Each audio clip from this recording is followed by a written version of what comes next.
And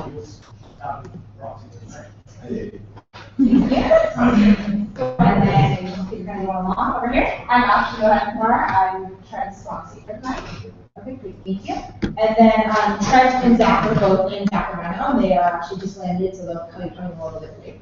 But any other Foxy?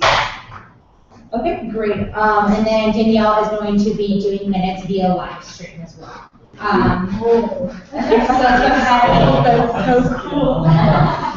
All right, so let's go ahead with approval of the agenda.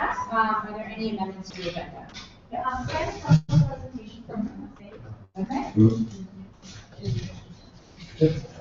All right. That'll be for B. All right, Amy. Okay. Ruby? I move to start the Chicago Competency Grant and ASMR. Great. Margaret? Couple, I move to strike this in program fund, and I also move to add a special recommendation from all of us. Oh, sorry, I'd like to move to add officer number 1. Okay, so we will go ahead and put that as Ed. It'll be after administrative representatives. All right, Heather? I move to start the external vice president's officer report. Okay. Unless you have one, Nate. He's actually like a call and put on speaker, but that's too. I retract my. You retract your strike, so we're going to keep the. Keep that, the external vice president. Okay, great. Are there any other amendments to the agenda? Okay, so let me just review what we've added, since we did that a lot. I just also do want to state that we are, whenever we do add something to the agenda, we are breaking bylaws, so I really encourage you to please submit anything you have on the agenda by 5 p.m. Thursday to Heather Workman, so we'll be on the agenda.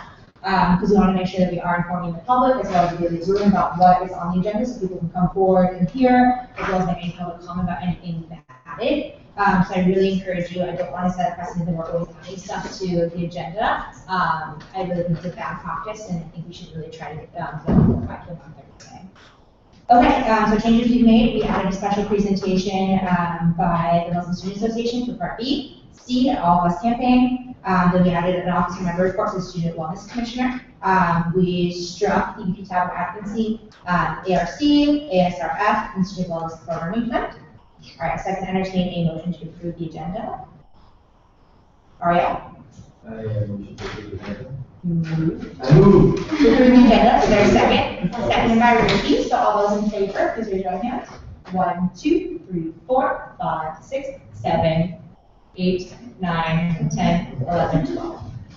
Let me just get that one more time. Proxies unfortunately don't have a vote. Sorry, I should clarify that earlier. Okay, so one time. 1, 2, 3, 4, 5, 6, 7, 8, 9, 10, 11. All those against? And all those abstain? So 211-0-0 vote. The approval of the agenda is passed. All right, so now we're going to move on to approval of the minutes from May 26th. Is there any discussion regarding the minutes? Okay, seeing none, I can entertain a motion at any time. Heather? I move to approve the minutes from May 26th. Is there a second? Is there a second to it? Okay. Nice. All those in favor, please raise your right hand. 1, 2, 3, 4, 5, 6, 7, 8, 9, 10, 11. All those against? And all those abstain? So 11-0-0 vote. The minutes from May 26th have been approved. So now we'll go ahead and move on to public comments. So for commenters in the room, you have 2 minutes to make a public comment.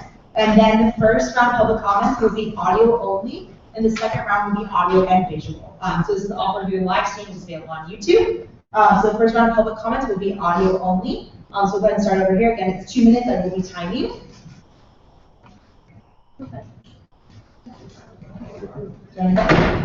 Okay, great. Hi, USAC. My name is Jasmine Bakari. I'm a Student Health Advisory Committee Chair. I am supposed to give you guys a brief report on everything we've done this year and what we plan to do next year, but I'm going to give you an extremely watered down version of that because I have 2 minutes. So, good things that happened this year. We were able, after negotiating with Education House, we can now officially provide mental health benefits abroad. Before our students who went for the EAP programming out of country, they had the full medical benefits of institution, but we couldn't provide psych services, so now they have that. We are currently planning the first ever all-SHAC meeting, so previously other campuses only communicated for voting on these specific changes. We're now actually getting together so we can unify some of our benefits and work together to add that another vote. And I will actually be chairing that meeting in September, so send me any emails, I will give it to you. If you have questions or things that you'd like us to discuss. This is the first year in history that UC shift premiums are not going up for undergraduates. It's actually going down $3 a quarter, which is a miracle. It's kind of an inevitability of insurance that it always goes up because it's just, that's how the insurance companies work. And then lastly, the most important thing, the student loans questionnaire previously and our future one, Marvin, had approached me asking if we could provide free STI testing all year round to students rather than just in February, which SHAC currently gets funding from through the Healthy Campus Initiative.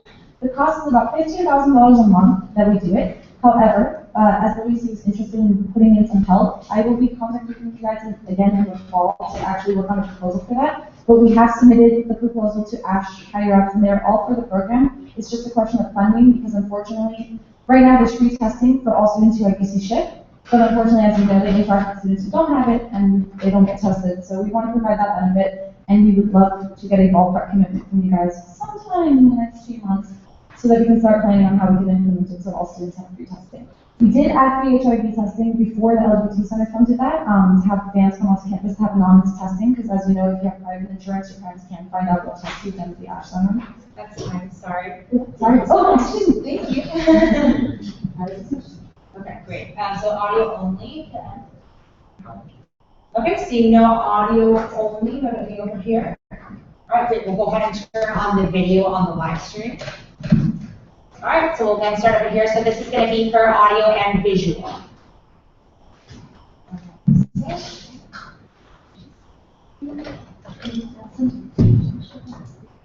Okay, we'll go around one more time. So then for audio and visual public comment, just to make sure we have everyone. Okay, great. So I'm going to go ahead and close public comment at 7:09. So we'll go ahead and move on to special presentations. The first presentation we have is by Spot Dot. That's us. Okay, great. So for special presentation, you'll have 10 minutes. I'll warn you about not 8 minutes, so you have 2 minutes left. And this is what the slide is going to? Yes. So at 8 minutes, I'll raise my hand. You can see about 2 minutes left. And then after the 10 minutes is up, we have about 5 minutes for questions from the council members as well. So again, I'll hold my hand at about 8 minutes. You know you have 2 minutes left. Perfect. Hi everyone, I'm Jenna, and this is Chris, and I am your UCLA Campus SpotDot ambassador. SpotDot is very useful for students to stay involved on campus, and also for clubs to promote their events. I'd like to share with you an email that we just received from a club describing the benefits of SpotDot. They said, "We would definitely like to make use of your platform to reach out to students. In fact, some of our members have been talking about why people don't realize the inefficiency of flyers and why nobody has come up with a simple platform for something similar to UCLA Happy. I'm glad you and your team are taking the initiative." Thanks, Jenna. As she mentioned, I'm an alum from the Anderson School, and I work with SpotDot. We have a student team on campus that's publishing events happening every day. And as Jenna mentioned, students are finding it a very valuable way to be involved on campus. So I'd like to take you through a few slides showing you what it's all about. And then there's a few things I'd like to discuss with you about how you might be able to help more students find out about what we're doing. So first of all, what is a spot? A spot, very simply, shows you the location of something near you that's happening. So this is an example. This is actually the welcome screen for the app.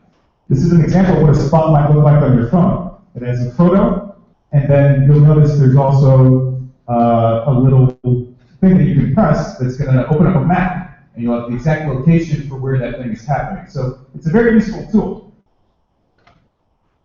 And here's how it looks if you open up that map. You can actually zoom in all the way to see this particular streets, and the halls on campus are shown as well. So you can find out not only what's going on, but where it's going on. So what we set up is 17 categories for UCLA events that students can follow. So whatever it is that you care about, there's probably a category for that. A few quick examples. There's one for general campus events, career, celebrity sightings. UCLA, we've spotted Ryan Gosling, Kareem Abdul-Jabbar, a whole bunch of people. Concerts. Concerts is a very popular one we found. Food trucks. What food trucks in your campus? Every day. Free stuff on campus, Greek life, lectures, movies, neighborhood stores. There's a whole bunch. So really, we've tried to design this around students. We've been working on this all year, doing focus groups with students, finding out the things that they care about, and creating this around them. So here's an example of when you have an app, what your feed might look like. This changes hourly. Spot shows you only things happening right now. So this, if you had the app, might be what your screen would look like. If you continue scrolling, you can see all the active spots. So what's going on right now? Here's some more examples. So we have sports, we have food trucks. These are some celebrities that people spotted on campus. And then just campus events, like fairs and things going on. It's a great way just to get the word out for what's happening at a particular time. Anybody know what this guy is? We watched The Bachelorette. He gave a presentation on campus.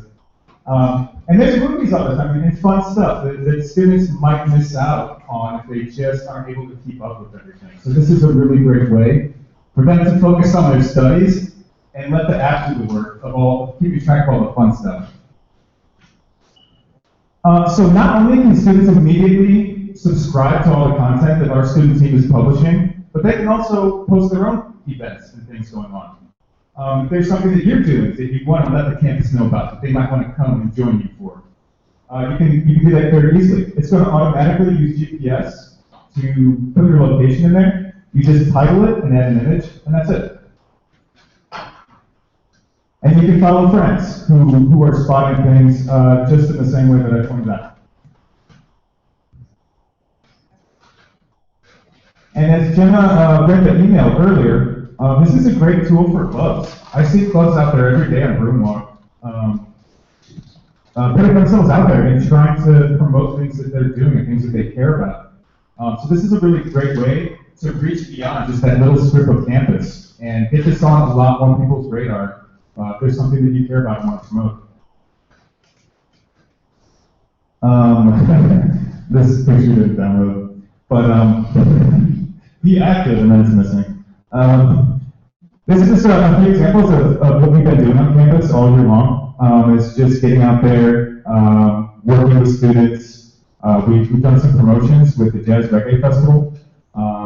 Just out there spreading the word for Spot. So really trying to get the word out. And these are some examples of contests that we've done this year. We've given away quite a lot of prizes and things, and just, again, spreading the word and trying to make this fun for students. So where are we at right now with this, and what can we do? Well, right now, we're coming up towards the end of the school year, and we have about 500 downloads. In the world of apps, that's not a lot. It is a lot of people. And what's promising about it is the students that have downloaded Spot, we found the data shows they keep the app. The uninstall rate is very low, and they open it every day. Now, although we don't have a lot of downloads, we have downloads from users that value the app, and that is really important. So although we're coming up at the end of the school year, and we are a startup and we're running low on resources, we think that we're onto something. We think that we really found something that the campus values, and they can make a difference for students finding out what's going on, getting more involved, and an easier way to promote their events. So I think this is a really great thing. What we're planning to do is to present this to the UCLA Venture Fund. They fund UCLA-related technologies. We think this could be a great fit for them.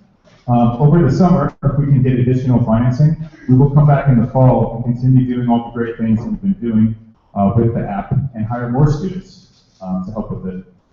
But in order to make that happen, it would be very helpful to have more than 500 downloads.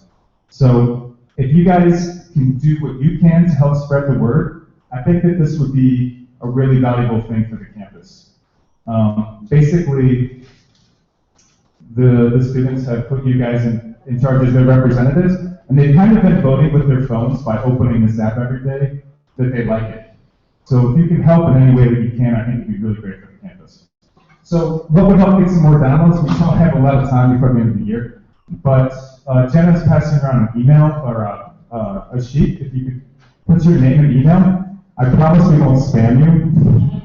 What we will do is send you a follow-up email, and if you have email lists, some way to get the word out to students, and you could forward our email about Spotlight to them, that could result in some more downloads before the end of the year, so we can have more data to show the investors. That would be great. Also, we'll send some information about a post that you might be able to do on Facebook. That would be a big help as well. And if anyone knows anyone at the newspaper that might be able to give us a mention, okay. If anyone has any contacts at the newspaper that might be able to write about us, that would be helpful as well.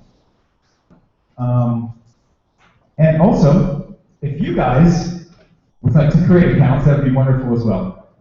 The list that we showed earlier of people that you can follow, I think it'd be very beneficial for students that use this app to see some of their student leaders using it.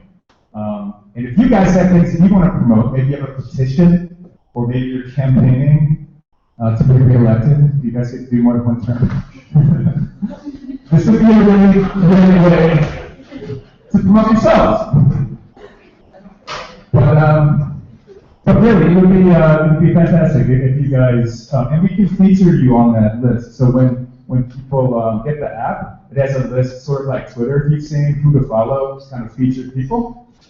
We'd be happy to feature you guys as, a way to connect with your constituents.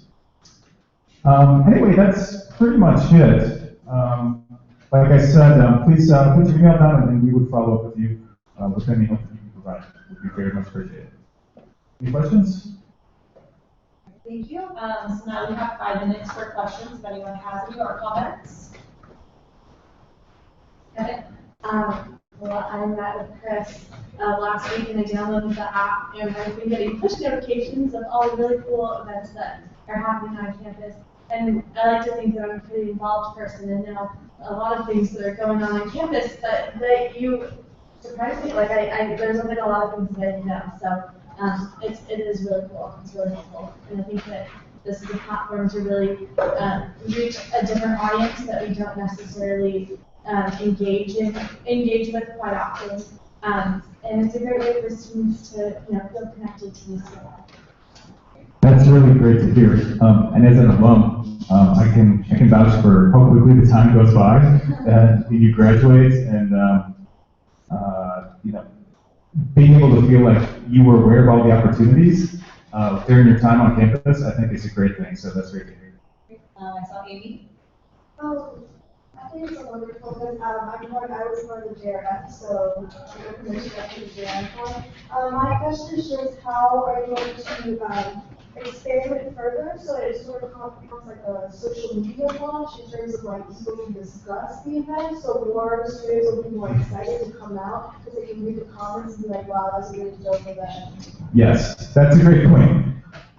In the examples of spots that we saw, that feature actually exists. I should have put a screenshot in there, but if this would be what one spot would look like on your phone. If you press it, you can actually add comments at the bottom. And there's actually more information. If you open up any particular spot, there's all sorts of details.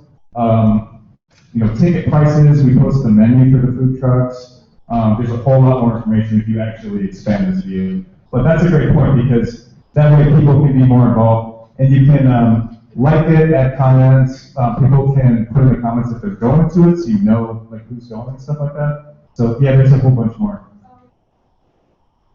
Are there any other questions or comments? Yeah. What the long-term business plan is for revenue and for venture capitalists going. Yeah, that's a great point. So, like most apps, this doesn't make any money, but it could make revenue from advertisements from small businesses around campus.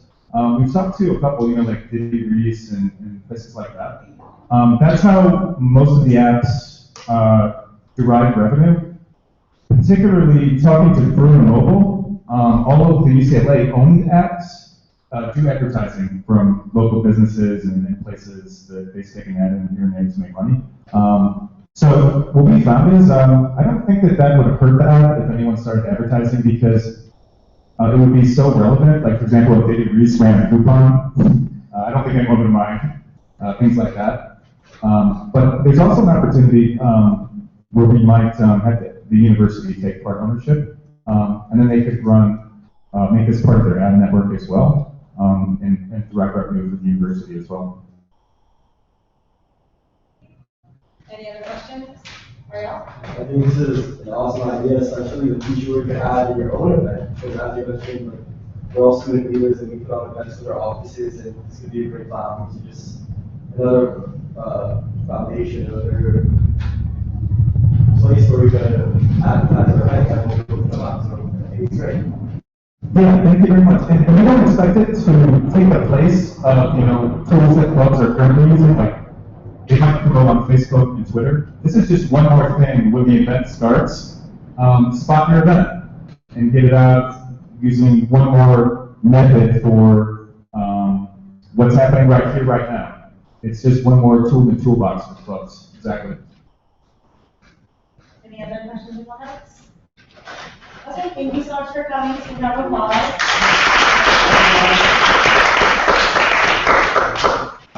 Okay, so next on the agenda is a special presentation by the Boston Student Association.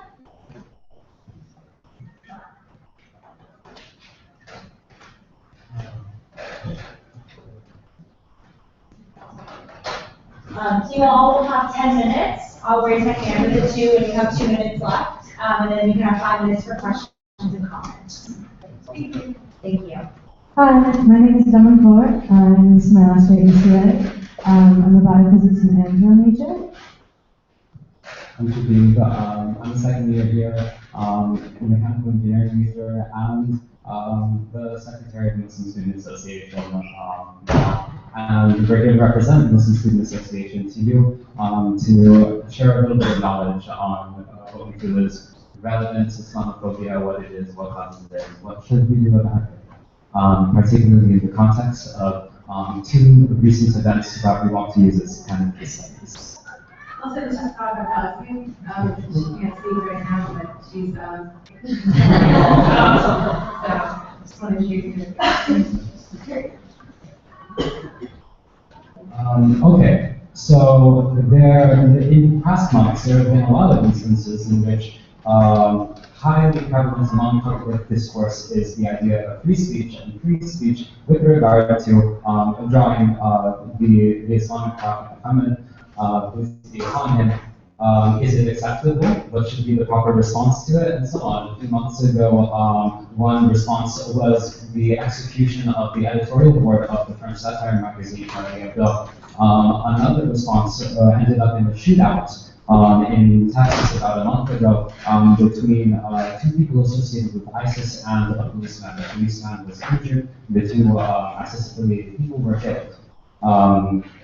In this context, a man, a former Marine who has experienced, Islam, where responses to this question of free speech by the Muslim community, decided to hold a free speech rally right next to the Islamic Community Center in Phoenix. According to PBS, there were about 250 protesters on this side with posters declaring Islam as a religion of violence, with, of course, drawings of the Prophet. And in counter to that, on the other side, physically, there were about 250 counter-protesters saying that no, Islam is a religion of peace, it's good,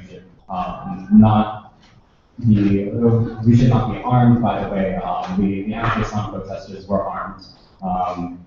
The pro-Islam protesters were not Muslims themselves, and the majority of them were Christian. The Muslims in the picture were too scared to go to the mosque that day. A lot of them were athletes. And another event that happened recently. So another event that happened recently that's been gaining traction in the news media is what happened at Dahra Ahmed. She's a chaplain at Northwestern University, so she kind of dispels religious advice and guidance to students at Northwestern. When she was flying with United Airlines, she was refused an unopened can of soda because they said, and the quote is, she doesn't use, they were afraid that she would use it as a weapon. And so then that same flight attendant gave another person an unopened can of beer without like making any sort of comments that, oh, you could also use this as a weapon because the item in itself, it could be a weapon. No, it was kind of, she was targeted because she looked like a Muslim and she was a Muslim, and they kind of inadvertently called her a terrorist, or like she had the potential to be a terrorist. And so United Airlines said that they contacted her, but they never actually followed her up, and she had a Facebook post a couple weeks ago about exactly what happened to her. If you want to look at it, it's pretty interesting. As tragic as it is that these events happen, it is our duty to analyze them. And the ideology, the set of the ideas and values that would lead to actions that are against Islam, say going harm to a mosque, discriminating against a visibly Muslim person, it's called Islamophobia. And if we place any negative value on Islamophobia, then it's best that we identify its causes. How does this exist? How does it come about? So the first, most direct, most obvious thing is corporate media portrayals as humans. It's not the idea that major private media firms sit at a table and conspire against the Muslim community. It is simply an unfortunate fact that it is much more profitable to cover sensational events targeting, say, economic adversaries of the U.S. in countries such as in nations such as Palestine and Iran, Muslim majority nations.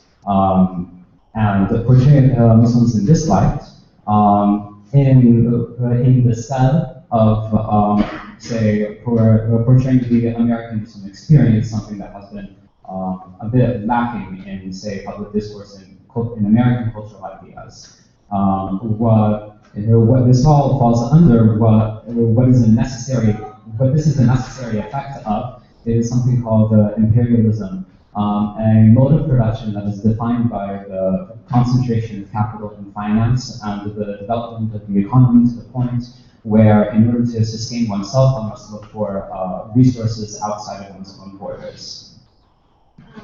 Capitalizing on portrayals of Muslims that target ISIS and Al-Qaeda as representative of us, kind of jades and kind of skews a person's view of what a Muslim could be.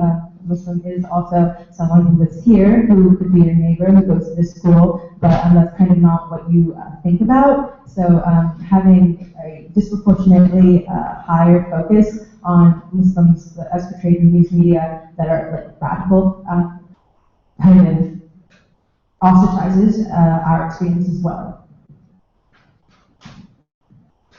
With all of this theory, like, why does it even matter, right? Well, this has the effect, say, with Phoenix. Armed police, yes, police were there making a line between the protesters and the counter-protesters, a large, dense line, and the non-police armed presence. In addition to, as was demonstrated with the United Airlines incident, continued discrimination of Muslim people as a threat to, say, the American person, the American citizen. It strikes terror in the American Muslim community. It prevents a lot of members of the American Muslim community from doing many of the social functions that we would identify as valuable and even encourageable in, say, the ideal American.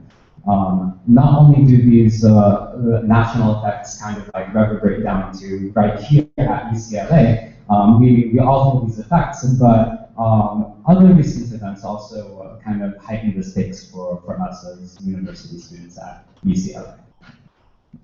So even at the level of USAC, last council and even this council, remarks that are Islamophobic in nature have been made against individuals that were running or have been running tech screenings, American Sniper Review, and there was actually a panel afterwards that the students within the Muslim Student Association held because it kind of glorifies killing of Muslims.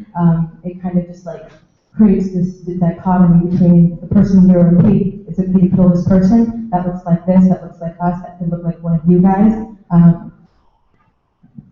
And speaking of people that look like us, 3 of them that look like us university students in North Carolina were killed recently.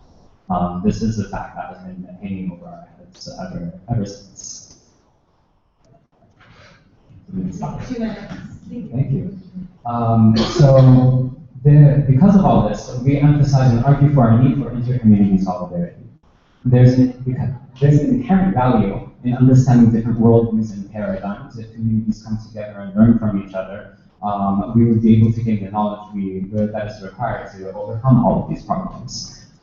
It is really important to note that the difficulty that the American Muslim community faces are caused by forces that affect many other minority communities, marginalized communities. If you saw in the previous slide, one of the other tech screenings that we were against were the interview, which accepts imperialism, particularly between the U.S. and North Korea, 50 Shades of Grey, which accepts and even encourages violence against women. Anyway, only by cooperating with legitimate student representative bodies, such as USAC, can we properly voice our opinion and our interests as a community. So we want to emphasize this isn't about victimization, it's more about coming together within using solidarity as a mechanism of kind of fixing campus climate, which is such a buzzword. In a few weeks, Ramadan is going to be happening worldwide. And we actually are going to be holding iftars, which are, so Ramadan, I think most of you should know, it's a month of fasting. It's the holiest month of the year, the 9th month in the Muslim calendar. And so iftar is something that you use to break your fast. And UCLA is actually hosting iftars for the first week of session A. So Monday, Thursday, around like 8ish, 8:30, there's going to be meals served in SAC basement for like, other invitations. And we're actually extending our hand out to any person interested, any community member, any non-Muslim, any person in the world, really, to come and join us to break our fast and to just celebrate this month with us. That is all. Thank you.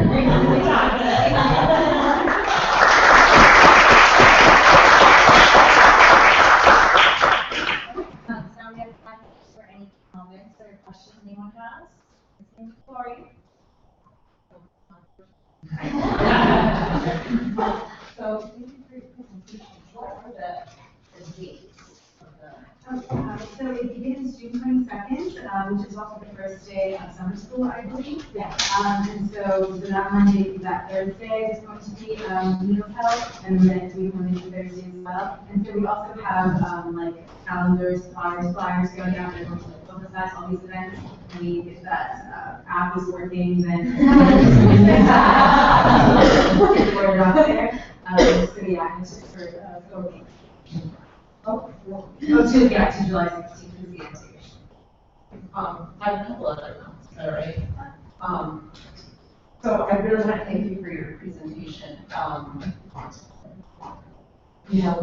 you're calling Islamophobia, I'm sort of seeing as kind of this more part of a more generalized sort of fear and ignorance of the other. There was there are people who look Muslim or look Arab or look dark in their complexion who are also racially profiled. And a few weeks ago, there was a comment one of the Armenian students that he always gets pulled out of the TSA line at the airport.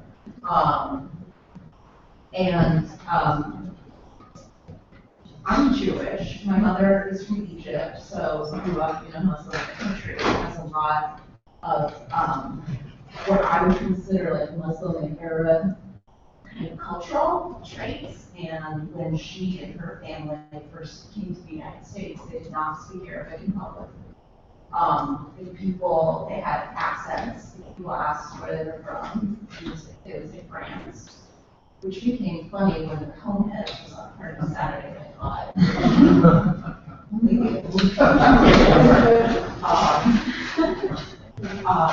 So there's sort of I think this is a useful entry point for the discussion of these issues on larger issues of who's in, who's out. Absolutely, and we don't even have to be like America-centric about it. Even though all of the events that we discussed happen in America, to be threatened, and France, right? To be threatened with guns, to have been killed, right? We must compare this to what's happening outside of America as a result of this ideology or this subset of a greater superset of ideas against the other as people are being killed by the thousands. All right, any other questions? All right, I see Rudy, Danny, Alia. I think this is great, the presentation. I think we should all, we talked to the student union as well, because we thought Southeast Energy during Supreme Quarter, so it'd be great to have like an event, maybe like a panel or something, where we all like have a presentation like this. Danny next. I guess this is kind of more of a comment, but it might lead to a question. I guess, when you're talking about this homophobia, I know that, it's something that has been talked about in the media, it's been prevalent on campus, and any form of discrimination is obviously something that, especially when it's going on our campus, that we have an obligation to try to combat and, make, all students feel comfortable, in the experiences here at UCLA. So I guess, and my question is, I'm sorry if this goes against but as a council and more, as a member of like different communities, I was wondering if you had any suggestions for us to create more of a dialogue, just like more exchange between students if you'd like to see us pursue combat Islamophobia on the council or just in general on our campus.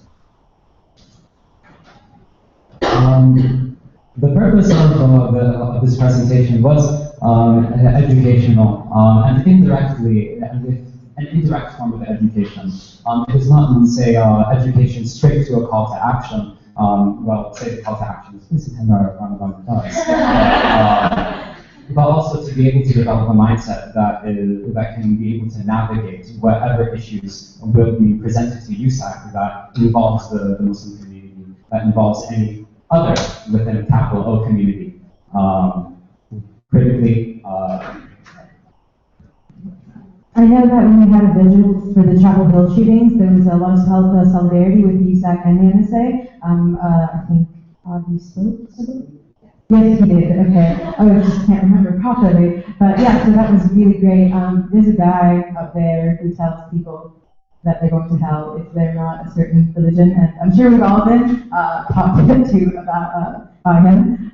So he's not the friendliest person. So I don't know like where USAC action ends or where it begins. But I know that just like addressing these kinds of things as issues on campus, being like, oh well, saying that comment is not okay. Like actually taking a stance sometimes, because not even taking a stance, you're implicitly having an opinion about an issue, We are currently at 5 minutes. I can also entertain a motion if we want to continue discussion a little bit longer, if we have any other questions in the audience question. So I can entertain a motion to extend discussion by maybe like 2 minutes, if anyone wants to put that on the table or longer. I'll move to extend the section. Okay, I'm hitting second. Second by Amy. All those in favor? 1, 2, 3, 4, 5, 6, 7, 8, 9, 10, 11. All those against? I'll abstain. All right, so we move to 2 minutes. I'm with Alia Hygiene next. Okay, I guess I'm kind of also answering David's question and going off what they were saying. I think it would be really great for us as student leaders, like we have the opportunity to have presentations like these. So maybe just to spread the word, because I know, especially people in our board members, we more than to give these presentations to other adults. There was actually like an interview dialogue with very informative that some of us were at, and I think it's like to really expand on those. I think like the biggest thing that I saw there is folks that were present. It was awesome that they were there. It was the same people I've been seeing at all these trade meetings. So it would be really cool to like have other people come out, and even folks that don't identify with it specifically, just give the opportunity to learn about these issues. And then my comment was to kind of further invite y'all to Ramadan Iftar. I'll be going to all of them, inshallah, on the link. So, if y'all want free food or if you're just kind of nervous going, like come with me, it's really fun. You guys like really meet people and it really brings a lot of sense of community. And like one of the biggest things is, a few of the folks that have recently converted to Islam, or students at UCLA, like really find that sense of community because Ramadan is, like this time where you really, associate with, family and friends, but they don't have to. It's just a time where, like, people can really come together and remember, like, the purpose of, like, life and peace. Amy? Yeah, just a question. Was the Trustee Student Association ever be interested in co-programming with Cultural Affairs Commission and Culture Talks, which is essentially, we're trying to make a TED Talks format and really discuss like issues like this where there are communities on campus that feel attacked and like the idea of bringing that conversation together through like a panel. Which the Muslim Student Association's interest in being a part of that, I just Possibly. I'm the secretary, not like general secretary as in Joseph Stalin, but like just the secretary. So I can't like decide for everybody on board. I will entertain the questions if you would like, and we may vote on it. So first we are out of time. I preserve and kind of talk. To answer that, if you would like to ever make like a proposal for that Muslim Student Association to join and any of these events, please bring it up to our board meetings. I'll let you know whenever they are. My name is Myra, by the way. I'm the new internal vice president for the MSA. Sorry, I can't really talk again. But again, in closing, thank you so much for listening. If you guys, or if you can please at least attend one next hour, it'd be really awesome to have one face there once in those 4 weeks, there's 16 days. To have all of you come out would be really amazing to spread the power of us. Other than that, if you have any other questions, concerns, comments, please always feel free to reach out to me or to Shakib or to anyone on board as well. That would be really great. Thank you so much. Thank you so much.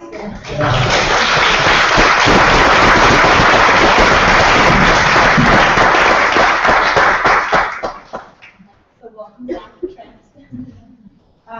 Next up on the agenda, we have a presentation from the All of Us campaign. So you all will have 10 minutes. I'll raise my hand and give you kind of 2 minutes last and 8 minutes of talks. And then after that, we'll do 5 minutes of questions or discussions. Okay. Thank you all again for our presenters. So ready with Hello everybody, my name is Lauren. I'm the Assistant Commissioner of Student Wellness at Marvin. And I'm also the new campaign manager of All of Us. Hello, I'm Rhea. I'm also the campaign manager of Wellness.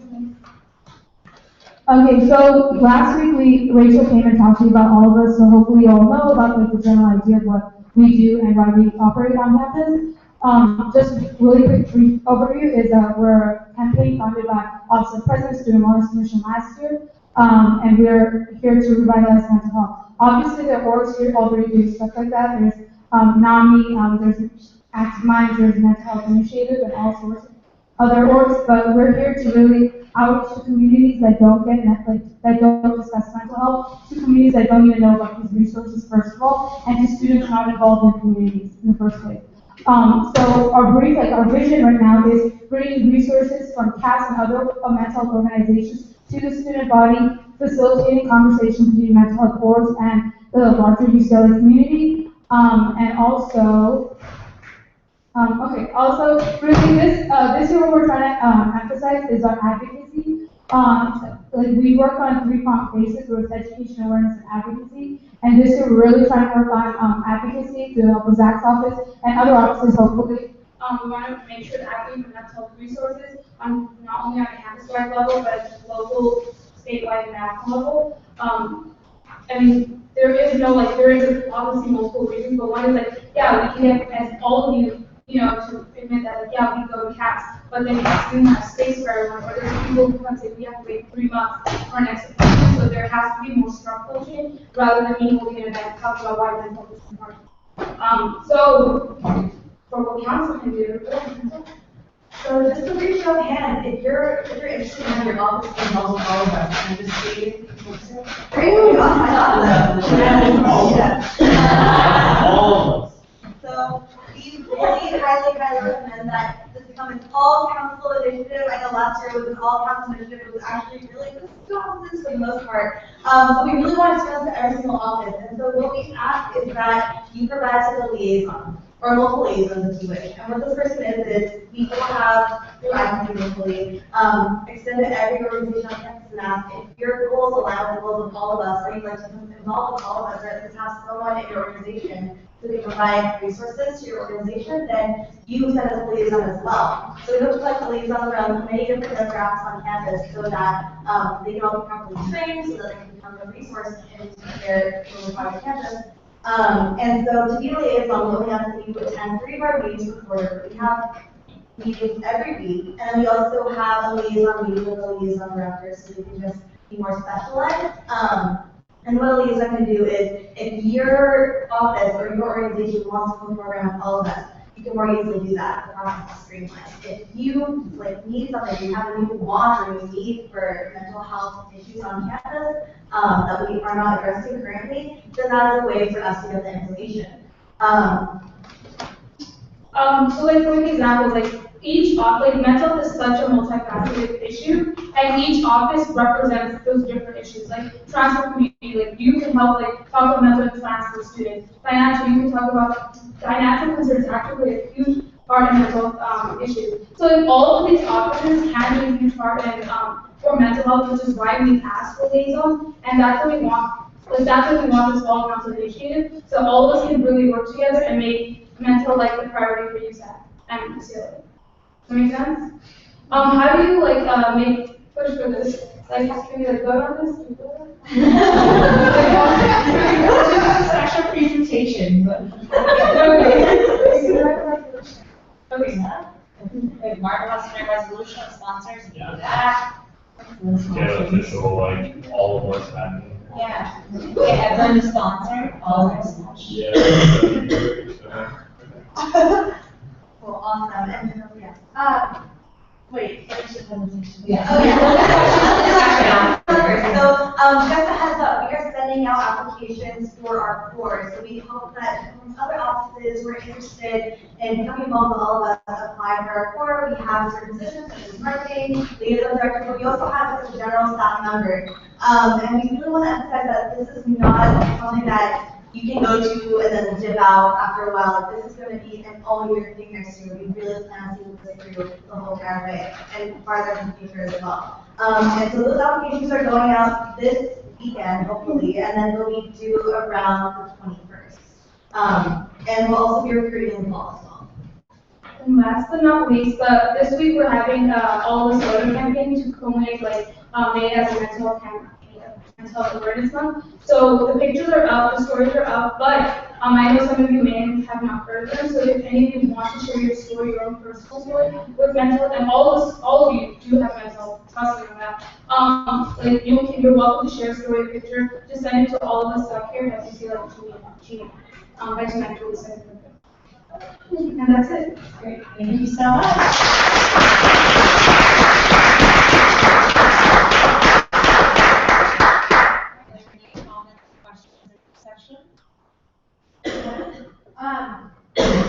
For as far as campaigners, I think it would be a cool idea to have all of us present at new student orientation so that new students are able to learn about the campaign and get involved in some of the people.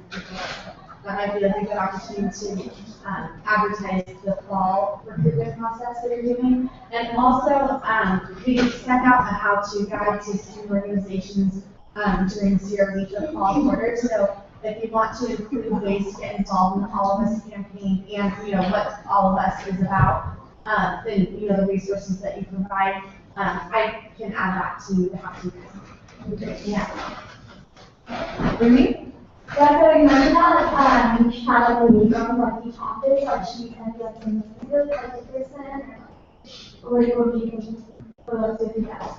Okay, so we were planning on meeting with each office eventually. I mean, I don't know about this week. At least it's a little stressful. Maybe the beginning of fall quarter. But if you already so what we want from you is to start looking for mental advocates in your own offices. I know you post your interviews. And also, if you do have someone in mind, right? Then just let us know, and then we'll send them up. Yeah, because like the answer to the financial sports commission office has the financial wellness committee. So yeah, we work with Sarah Potter, the financial wellness coordinator. So I got to find someone in that committee, which I think really fun. Yeah. All right, any other comments? All right, thank you so much for coming.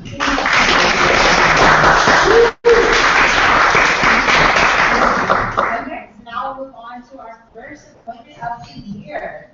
So first up, we have ASUCLA Board of Directors, Officer.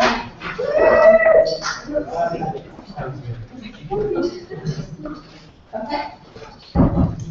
So, so this is for everyone, so you will also have the information I also shared you on the applications for everyone who applied for positions, including the ones I forwarded on. And then also has the resume sent, so please make sure, as I said before, you should have already looked at that. You can have it on your computer for any questions.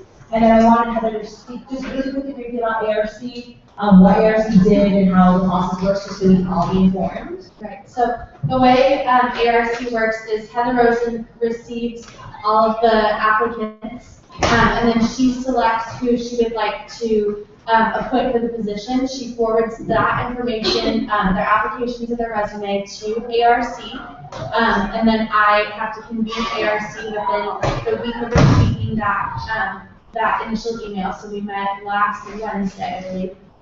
So we interviewed Asra and Ariel and Stephanie for finance committee chairperson.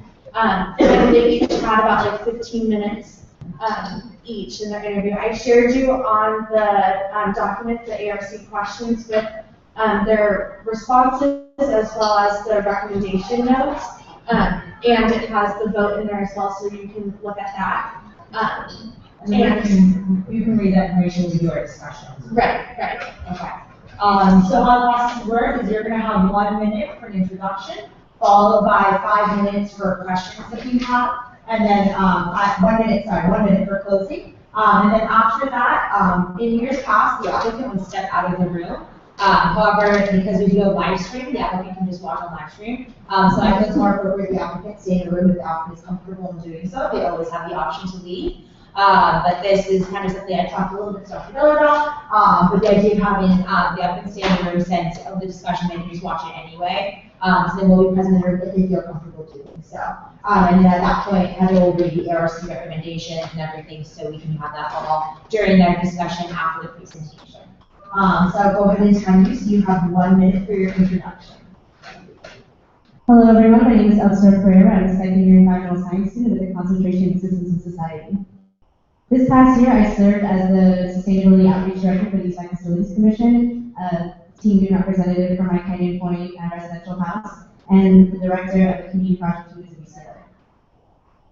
For the 2015-2016 school year, I'll be serving as the Chief of Staff of the Facilities Office and the Public Relations Director of Renewable Energy.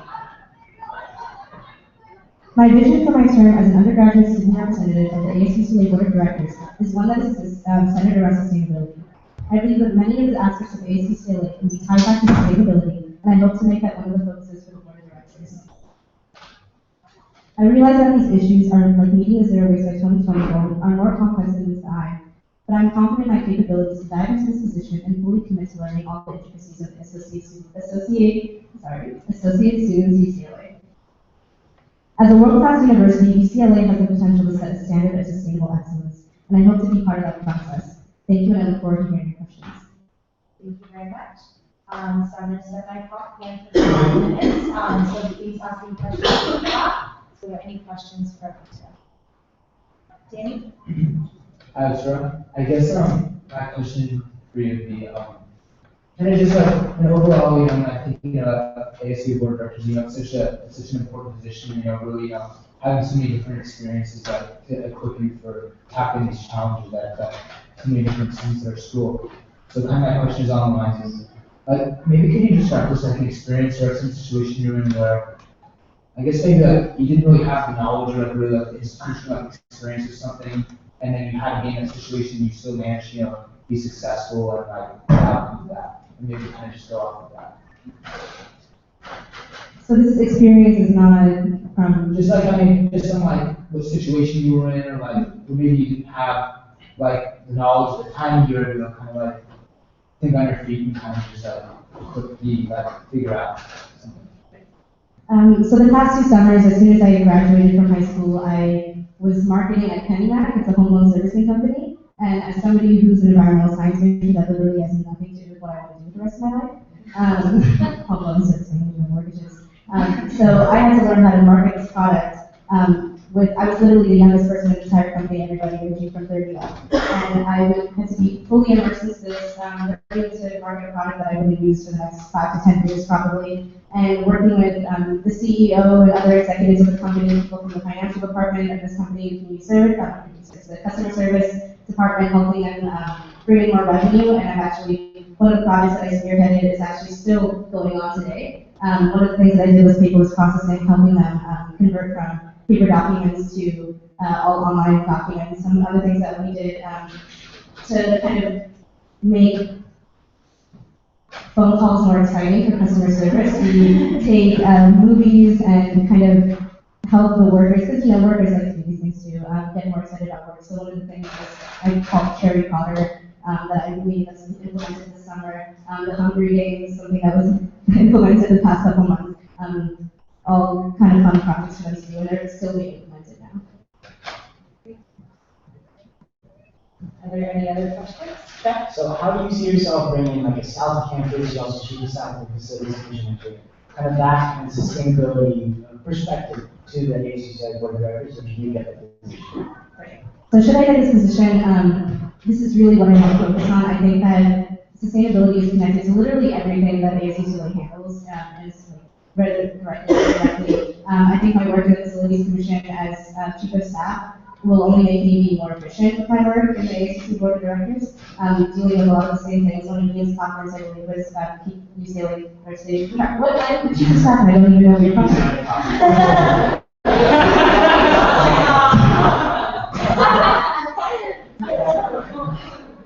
Well, to implement that whole campaign would be very relevant to the Zero Waste by 2020 goal. And my passion for, this is something that I want to do for the rest of my life, and it's something that I'm totally going to be committed to for the next 2 years. Okay. So the board of directors retreat is mandatory, and it is on the June 15th, 16th, 17th. Can you think? I will have to tell my boss that I will be pushing back my start date. It is an unpaid internship, so I'm sure that's fine. I will hopefully be attending the show. Or I ask that question every time. It's important. So your experience sounds really great, especially like your commitment to sustainability. But ACCLA is very unique. So what do you think makes ACCLA and other student associations within the ACC system across the nation? From what I heard, the ACCLA Board of Directors is student majority. There are administrators that sit on this. I heard that at other universities that's not the case, that it's fully, it's all students or it's maybe just like all the administrators. And I think that's very neat that we have this dynamic where students can work directly with administrators and get that work to create like direct, like quicker change. And I really appreciate it. It's still great that it's student majority because it's a student-run union, but it's great that we have administrators to fall back on to look for guidance. So what is your understanding of the role of the undergraduate representatives? So the undergraduate representatives are all trustees of this nonprofit organization. They have a vote on this board of directors. So they're equally important as any other administrator, graduate student, or alumni. And their specific role is to represent this undergraduate voice and to make sure that although this is a multi-million-dollar organization, that students' interests are being at the forefront of all these issues. We're currently at 5 minutes. If anyone else has any questions, we can extend discussion question time if anyone wants to. All right, seeing none, we can move into your 1-minute closing whenever you're ready. I understand that there's a steep learning curve that comes with this position, but I know that I will completely dedicate myself to ensure that students' wants and needs come first. Should I be appointed by this council, I realize that the student body did not elect me to the position, and because of that, I know that I have to work that much harder to be an exceptional representative to the undergraduate population. Thank you so much for your time, and have a lovely evening. Thank you.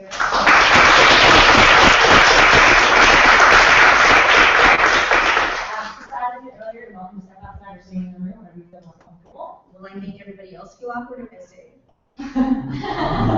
Hopefully not to say. I'll just start this. Okay, great. So I'm going to hand it over to Heather Roy, who's going to give us our analysis from the Efficiency Review Committee. Yeah. So ARC is it on the document? Yes, it says ARC questions 2015-2016. And she's the last one, she's the only one. Right. And it says her name right at the Okay, so ARC, what's that? The dogs are blocked. Oh, they are. Oh, no. She can also read too. What it says. I'll read it out loud. Okay, so ARC is, charged with, it's charged with reviewing the appointments that Heather forwards to us. And, we are supposed to be looking at applicants that are, qualified for their positions, that are competent and who are going to do a good job. So Oxstar received a 3-0-0 vote by ARC, and her recommendations were, we thought it important.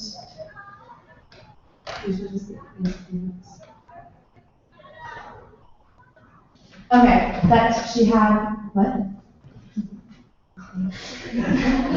Okay, sorry, I was reading the notes. Okay, the recommendations were to type that knowledge about USA DOD funding and processes, that she does recognize her weaknesses, and that she had a great knowledge of DOD and their mission. So is there any discussion about that? Cindy? Regarding like the funding part, she actually reached out to me and talked to me about it, so I think she did take the initiative to learn, and that's what we need as. It's okay if you're not experienced, but I think it's really important that you want to learn. Great. Yeah? One of the things I really liked in ARC interview, was the fact that she really had a vision for what she wants to do in position in ASUCLA, but she still realizes that there's other issues to tackle as well. But I think that it's really helpful for an applicant to sort of have an overarching sort of plan so that they can strive towards a goal rather than just sort of bouncing off the wall with different ideas. So I like that a lot, that she had a really clear vision for her position. Amy? Yeah, also in the interview, I had asked a question regarding to fostering intersectional solidarity on this campus, and she was really able to give me like a logistical approach, as in terms of she recognizes that there are community centers to reach out to, she's willing to do that, as also a representative of the student population here. So I really appreciated that.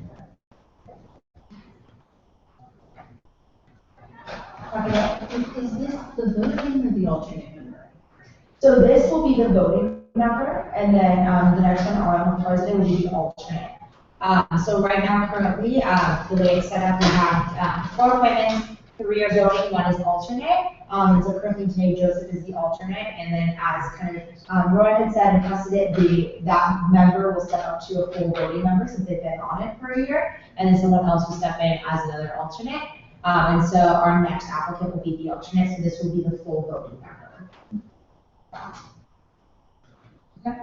Is there any other discussion? If not, I can always entertain a motion to approve the appointment.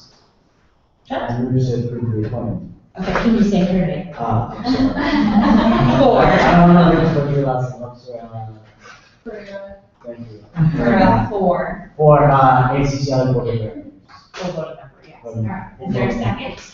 Second by Ian. All those in favor, please raise your right hand. 1, 2, 3, 4, 5, 6, 7, 8, 9, 10, 11, 12, 13. All those against? And all those that abstain? All right, so 13-0-0 member, Officer Ferrer is approved.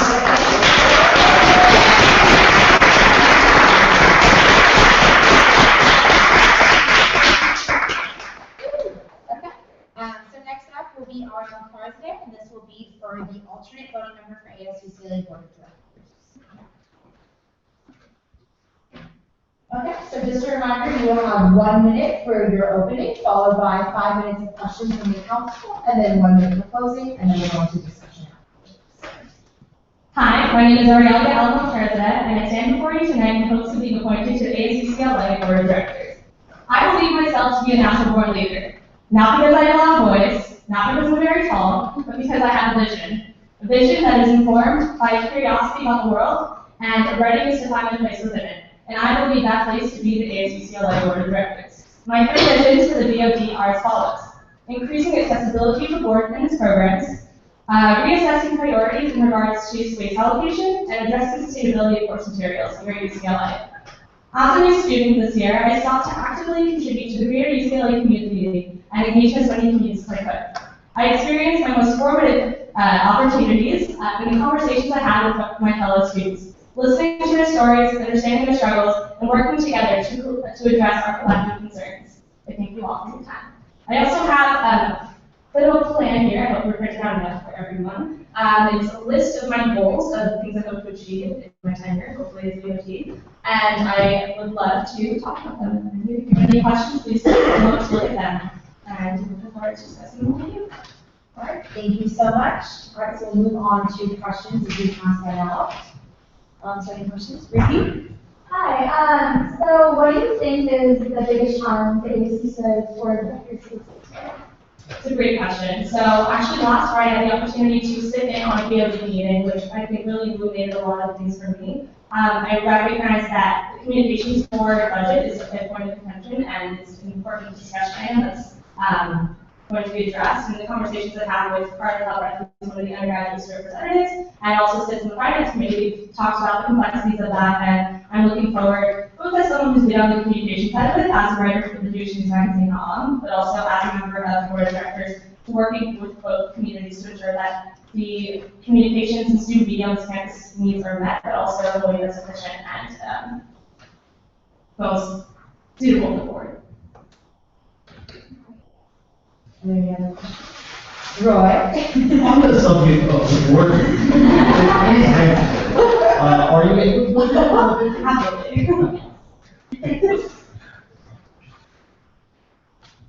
Are there any other questions? Cindy? Can you briefly talk about your knowledge on the ASUCLA's investment in the USAC Fund? And what are some ways you plan to ensure that ASUCLA's investments are they met the student needs? Yeah, so I think this is really interesting because I think in my research, to be quite honest, BOG, before really learning about it, was this foreign body, so we didn't really quite understand. So I did a lot of clicking on the website.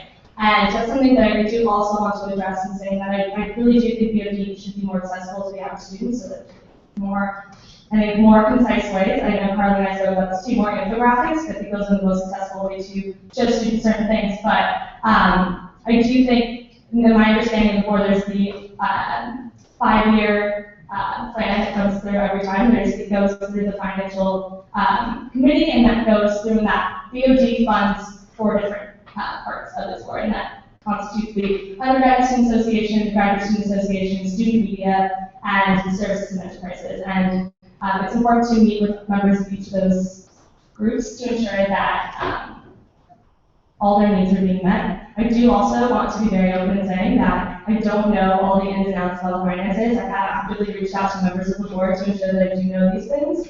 And I do look forward, and again, in continuing to learn. But I do think that I have the eagerness, and I think I've shown that over the course of this year, and I really do think I'm ready to put 100% to ensuring that I do know everything that I need to know to serve this community and this population to the best of my ability. Yeah. How will you foster better relationships between, or at least better communication between board directors and the USA Council, USAC? That's a great point. Okay, so if we look at this paper that I put up, one of my goals is to increase accessibility of undergraduate student association and students towards the board. And this year there was the ad hoc committee, which was responsible for campus engagement. They did a lot of social media outreach this past year, and I actually had a lot of experience with social media, so I did a lot of the data and analyzing a lot of that, and I recognize that as of today, the Facebook page, which represents the ASUCLA in general, only has 1,502 likes on Facebook, which is not very much. And I did a lot of their videos, which was the way for students learn about the programs and opportunities and offers offered by the board and by the association. Don't really have very many views. You would average post and extracurricular life. I would personally look into revamping that system entirely to ensure that those those resources are accessible to students and they know they exist. Otherwise, there's no, it's unfortunate the board works so hard to ensure that these opportunities are available, but they kind of get lost in translation when it comes to the students. I hope to do that through restructuring a couple things. Among that is there's a monthly email that comes out from ASUCLA Benefits Due with monthly coupons.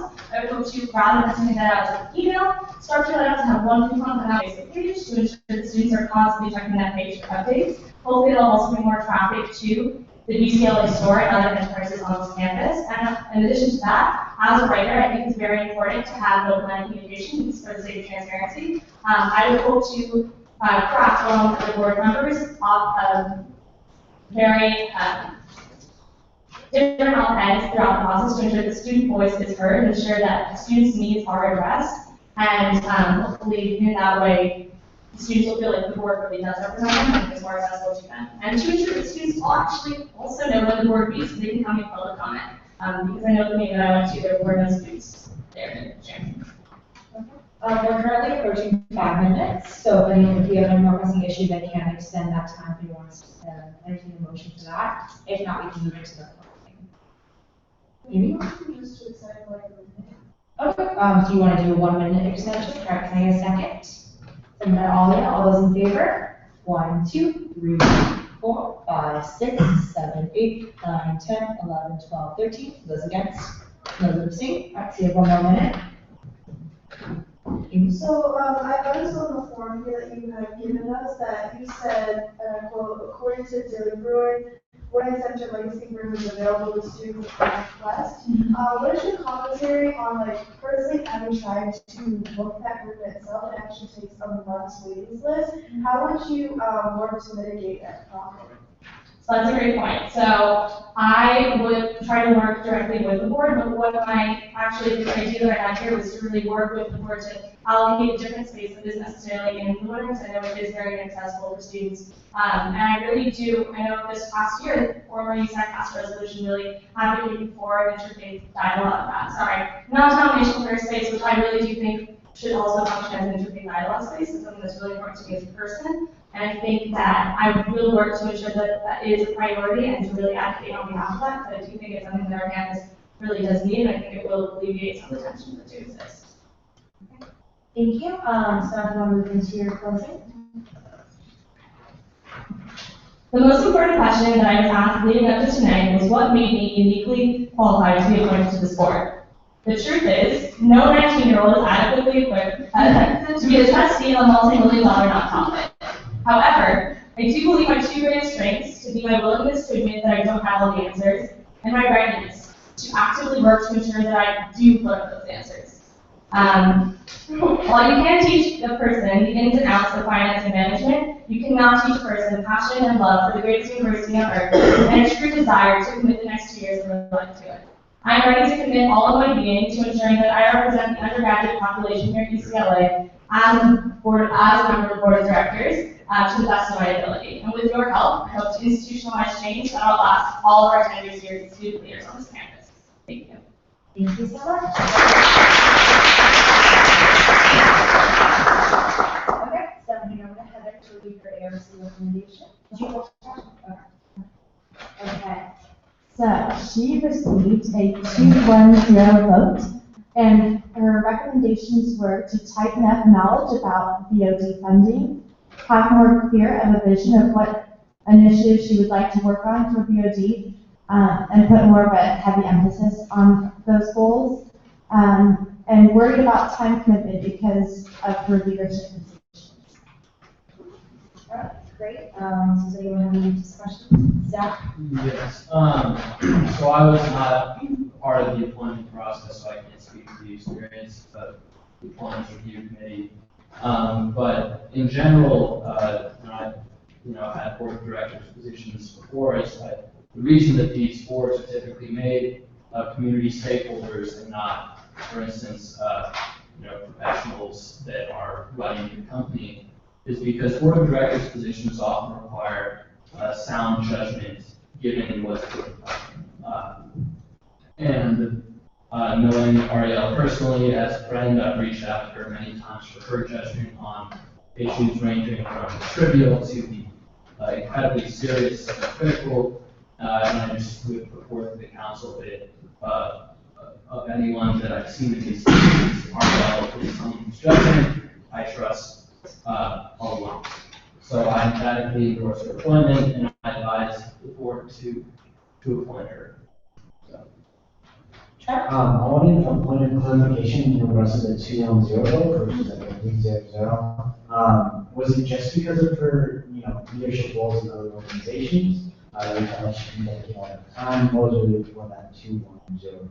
Does someone from ARC want to speak on that? For me, it wasn't that I didn't see that she was adequate enough. I thought she interviewed really well. It was just I was worried about the number of positions that she was for because of all the leadership positions. She wasn't very staffed with things. It was like she was just doing everything else she does. And it was also, we did ask a question about her vision, and there wasn't a main focus for her vision, which can definitely be improved upon, but it was just that amount of how many leadership positions that she had. All right, great. Danny?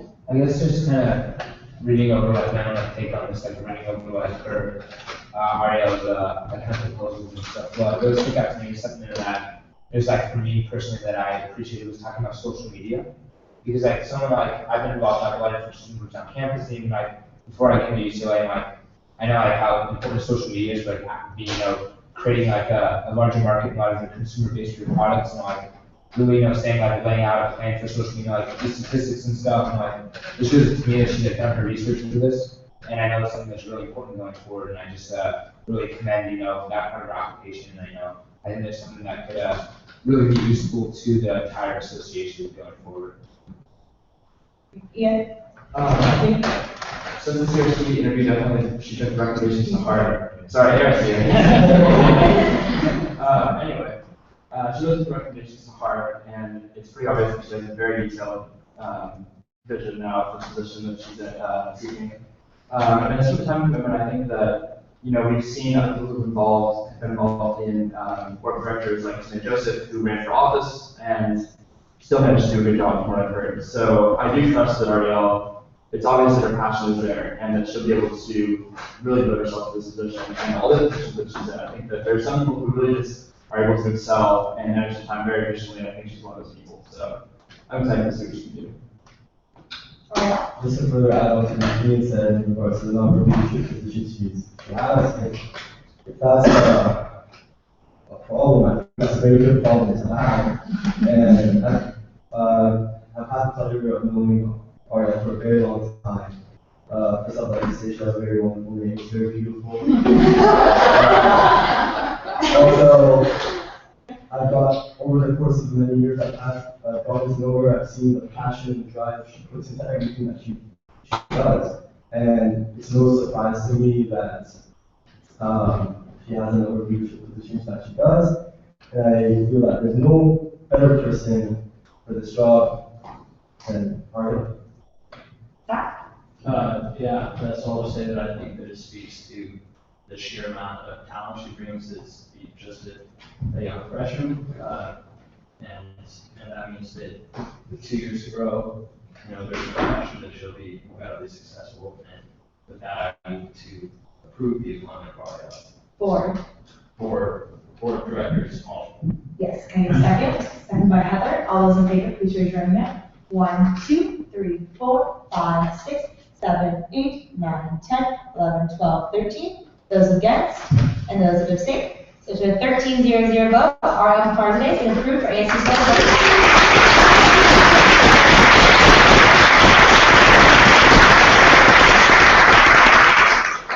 All right, so thank you both so much. Now we'll be moving on to our Finance Committee Chair, Stephanie Long. Hello. So Stephanie, you will have 1 minute for your introduction, followed by 5 minutes for questions, and then 1 minute for closing. And ready whenever you are. Hi everyone, my name is Stephanie Wong, and I'm a third year business economics major with a minor in accounting.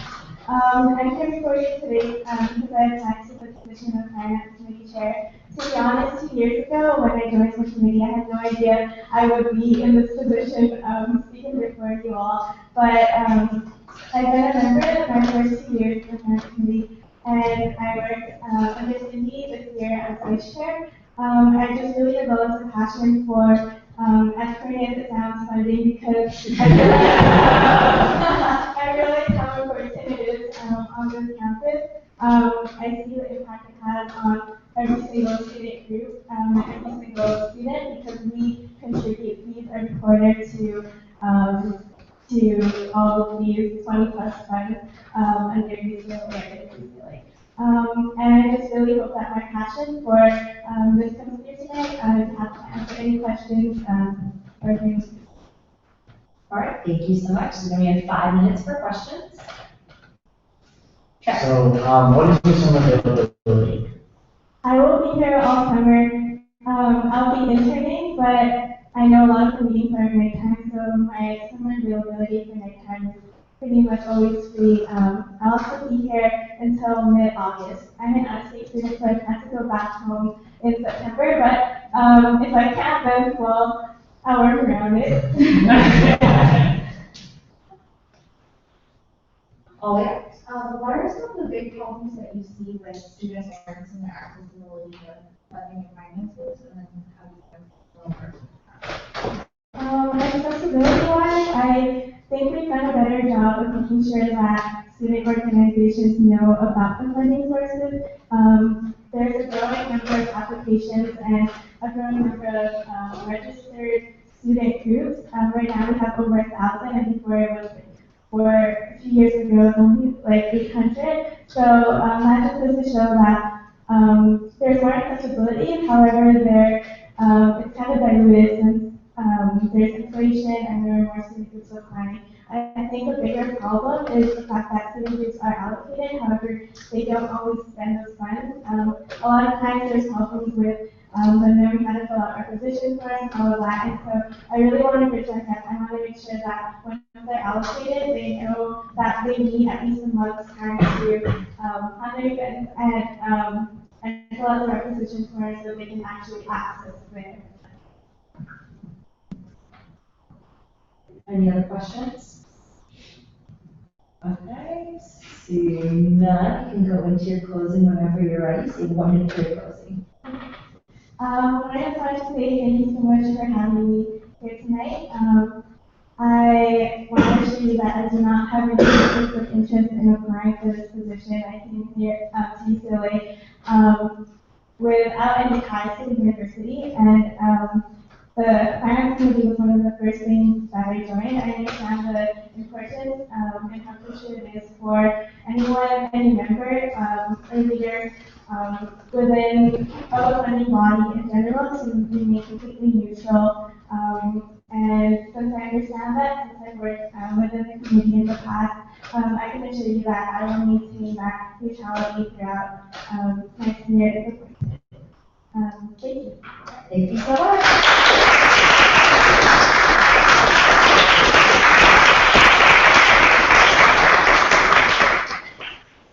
Heather, if I can have you read Stephanie's ERC. So Stephanie received a 300 vote, and her recommendations were that she was easy to work with, knowledgeable about funding sources and processes, and we thought it was great that she wants to work on the TGIF application. Is there any discussion? Chuck? So one thing that Stephanie didn't emphasize was the fact that she's the vice chair of FICOM this past year. I think that's something really important in terms of moving forward. And it's also something just kind of recommending wise that she goes ahead and looks for someone who kind of has some institutional knowledge to appoint as a vice chair, especially when looking ahead for the future. When considering that though, I move to approve Stephanie Long as the next FICOM chair. Okay, is there a second? Second by Zach. All those in favor? 1, 2, 3, 4, 5, 6, 7, 8, 9, 10, 11, 12, 13. Those against? And those abstain? So 13-0-0 votes. Stephanie Long has been approved as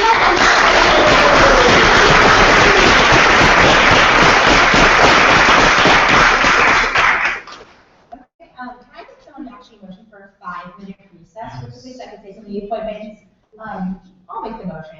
I move for 5 minutes. Seconded.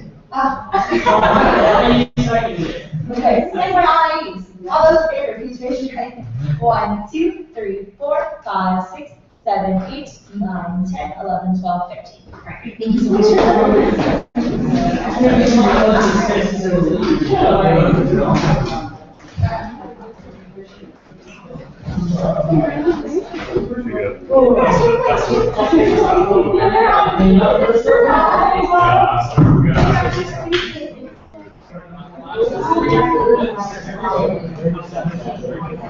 Oh, yeah, we can rotate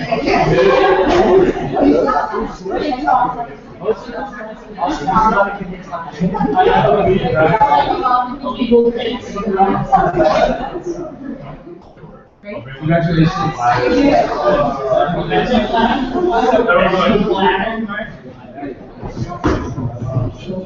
Yeah, took a try.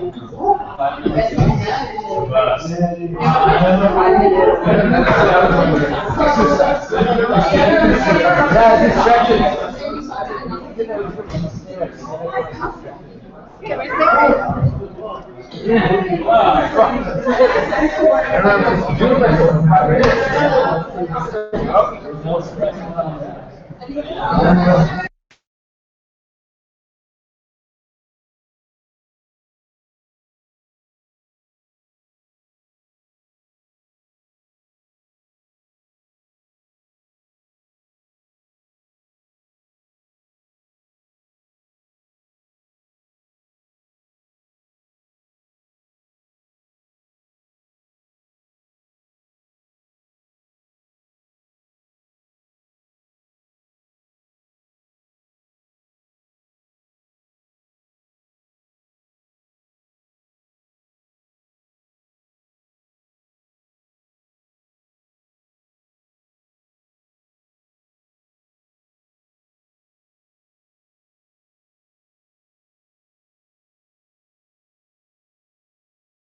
Alright,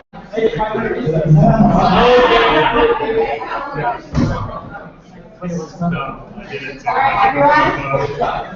USAC, it is currently 8:34, so we're over the 5-minute mark, so I'm going to go ahead and resume the meeting at 8:34. We do have quorum present at the council table. So 8:34. Okay, so we're going to go straight to student officer and member reports.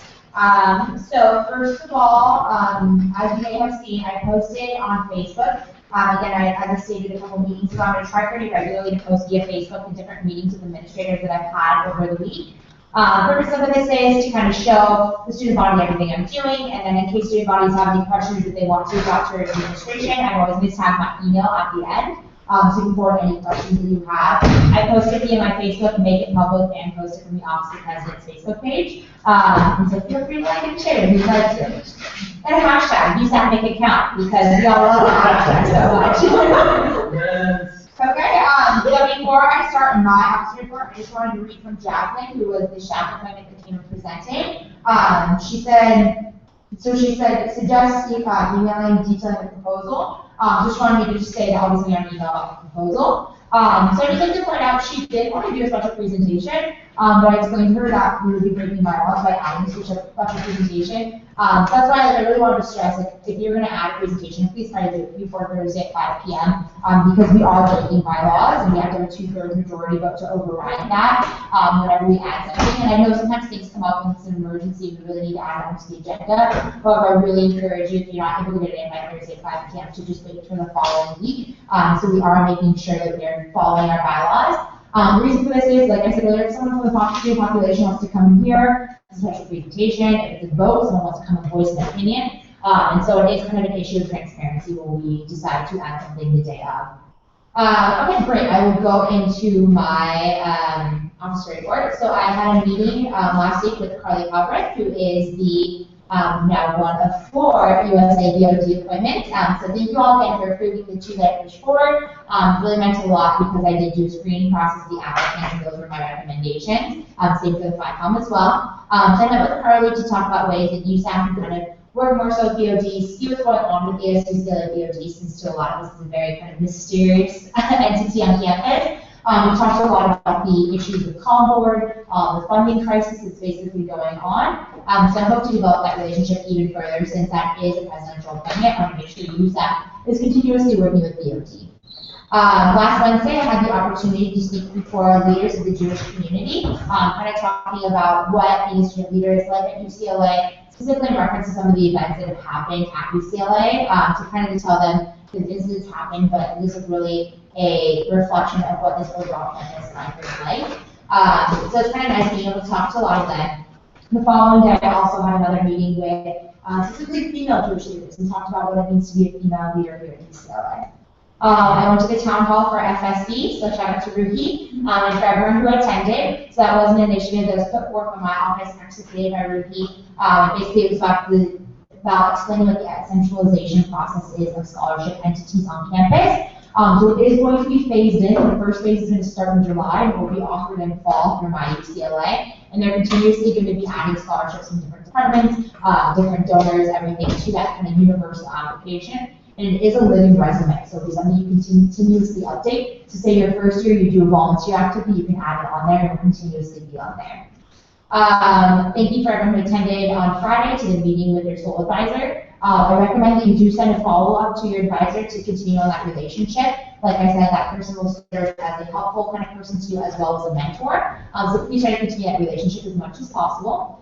After that, we also had a meeting with government relations to talk about the different kind of campaigns that are going on campus and different ways we can work with them. So there were members from local, federal, and state kind of lobbying and advocacy efforts. So talking about what USAC can do on those different levels and further work with those administrators in government relations. Yesterday was a Chance's reception, so shout out to all the students who went to that, the student leaders. I was at his house, my first time being there, to event.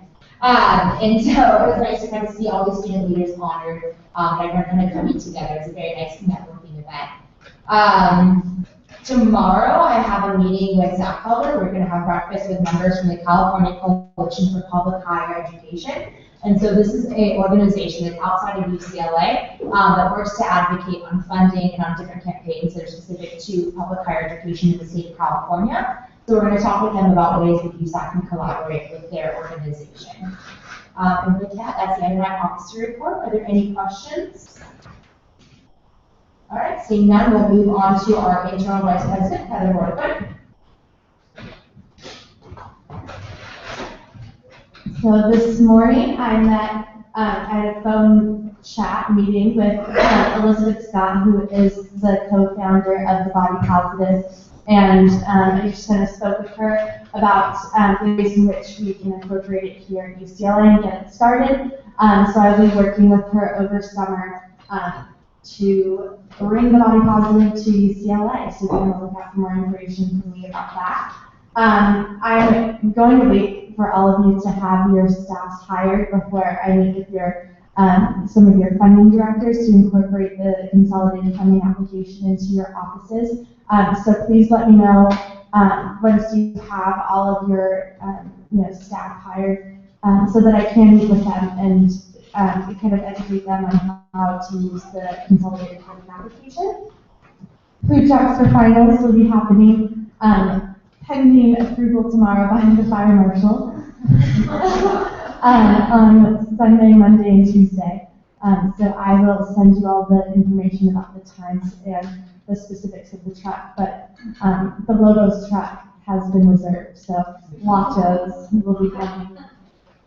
I have a new staff. They've all been hired and notified that they have been accepted into the IDP office, but they don't know their positions yet, because tomorrow night I'm having IDP presents, which is going to be like a midnight type event here in Kirkhoff 417, because I still have it reserved from last year's IDP. So I'm going to be kind of surprising them with their positions. It's been really fun. It's also going to be a great way for all of them to meet each other for the first time. And I'm really, really excited to be with my new staff and have them all meet with each other. Tomorrow I will be meeting with Mayor Eric Garcetti at the Chancellor's residence.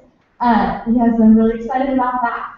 One of the topics on the agenda is safety, and so I will be discussing the lighting issues here in Westwood and the sexual assault issues on our campus and the surrounding community. I've also spoken with Savannah and Chrissy, so I'm going to be working with them as well to talk about. So right now, the DA doesn't like to take rape cases, and sexual assault cases that have alcohol involved in the situation. So I'm going to be advocating to change that. Tomorrow we will be convening ARC at 4:40 p.m. in the IDP office, and this is for the Budget Review Director appointment. And this is also a time-sensitive appointment as well, so that is why we are convening tomorrow. I spoke with Eric Bukowski, Karen Hedges, Roxanne Gill, and Brian McDonald, who is the Director of Residential Education, on implementing Circle of Six into all of their respective entities. So Eric Bukowski is going to be integrated into the presentation that he has in student orientation, and I'm going to be working with Roxanne and Brian on incorporating it into the skit at the student orientation, as well as their presentation discussion that they have afterwards. So that will be exciting. I also met with government relations last Friday, and I'm going to be working with them this upcoming year in regards to safety concerns on and off campus. Thank you to all of your chiefs who attended the Chief of Staff orientation. If you need like a PDF online version of the Chief of Staff guide, feel free to let me know and I will share it with all of you. And that is it for me. Are there any questions for the Interim Vice President? For the Chief of Staff orientation, will there be like a way for our chief of staff to ask you questions, if anything, like, It happened today. okay, so like further questions later on. Yeah, they can feel free to email me if they have questions, they can email my chiefs if they have questions. And will there, is this still only orientation? No, it is the only orientation for chiefs of staff, but I want to have an all USAC orientation at the beginning of the fall quarter, once everyone is back from all their summer travels and not in the midst of finals, just to get all of them, up to a, base level of knowledge, so they can attend that as well. All right. I'll also be attending the event with Mayor Garcetti tomorrow, Heather, so if you have anything that you'd like us to bring forward to the table at all, please let us know. It's an open interview. All right, seeing no other questions, we'll go on to our external vice president, Zach Elder. So once again, it's 13 more days. The budget continues to be my life. So proceeding our trip to Sacramento today, Heather and I and Trent, who came with me to Sacramento, met with government relations, more generally talked about ways that we can partner and work towards common goals this year, but also briefly discuss the budget. So we went to Sacramento today, woke up bright and early, and we went with the Assistant Vice Chancellor, Keith Parker, who's the Chief Executive for Government and Community Relations. That was very great to build that relationship and pick his brain some. And through him, we started off the day by meeting with the Office of the President and some of their government relations people.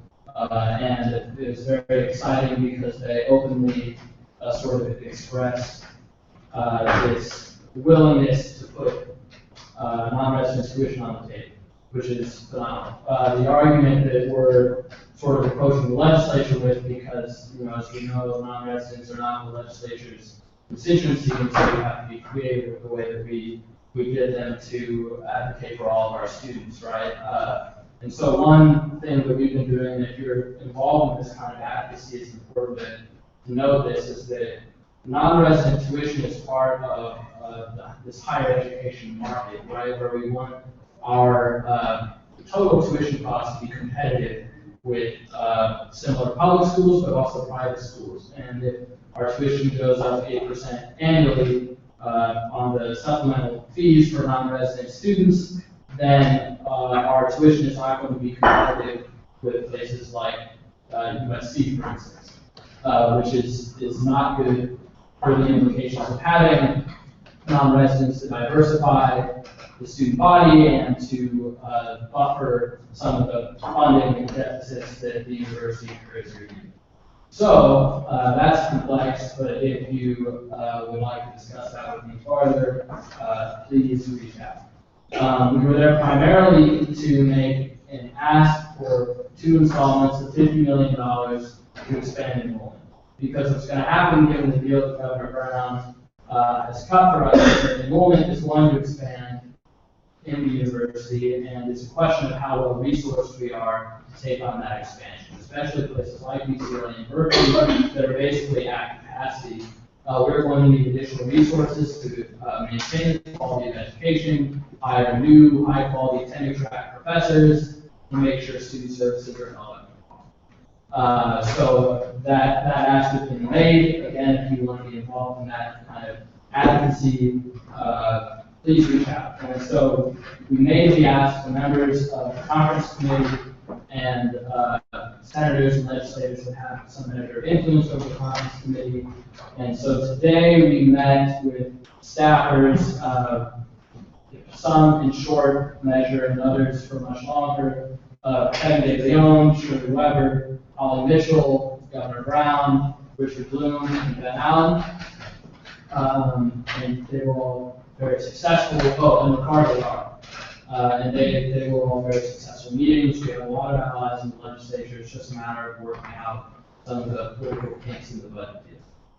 With respect to the governor's office, I've decided that if I'm in Sacramento over the summer for any measure of time, I'm going to try and intercept him as he walks his dog to work every morning. I discovered that is regular practice. So take his famous austerity and use it to become his friend, you know? So that was Sacramento.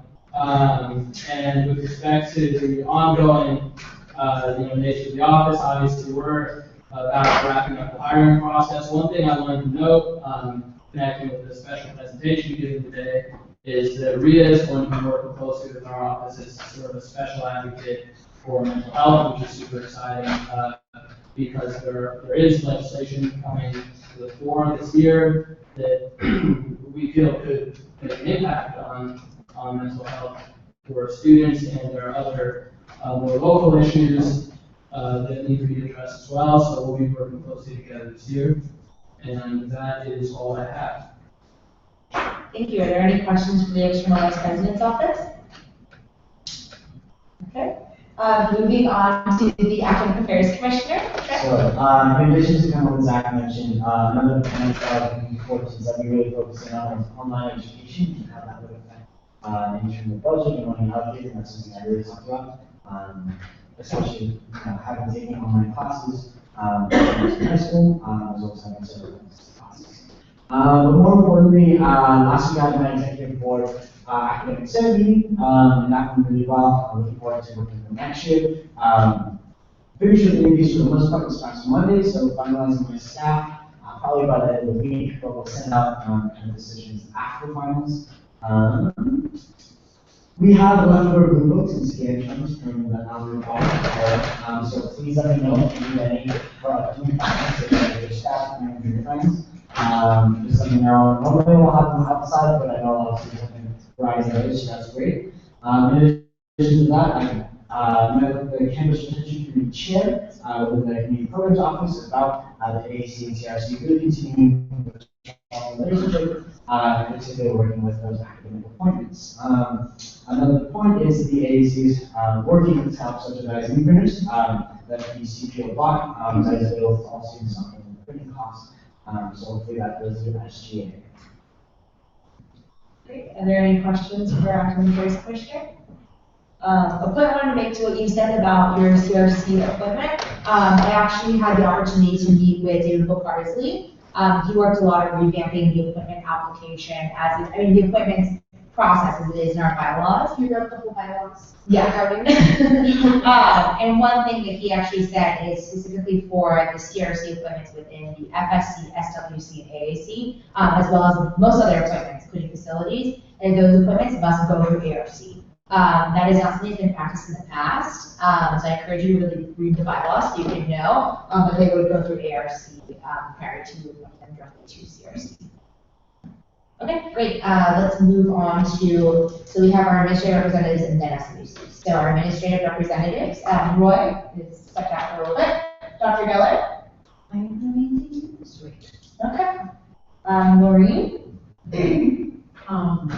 So some people might think that Heather Rosen's being a stickler for and a stick in the mud for asking you to get your agenda items in on time.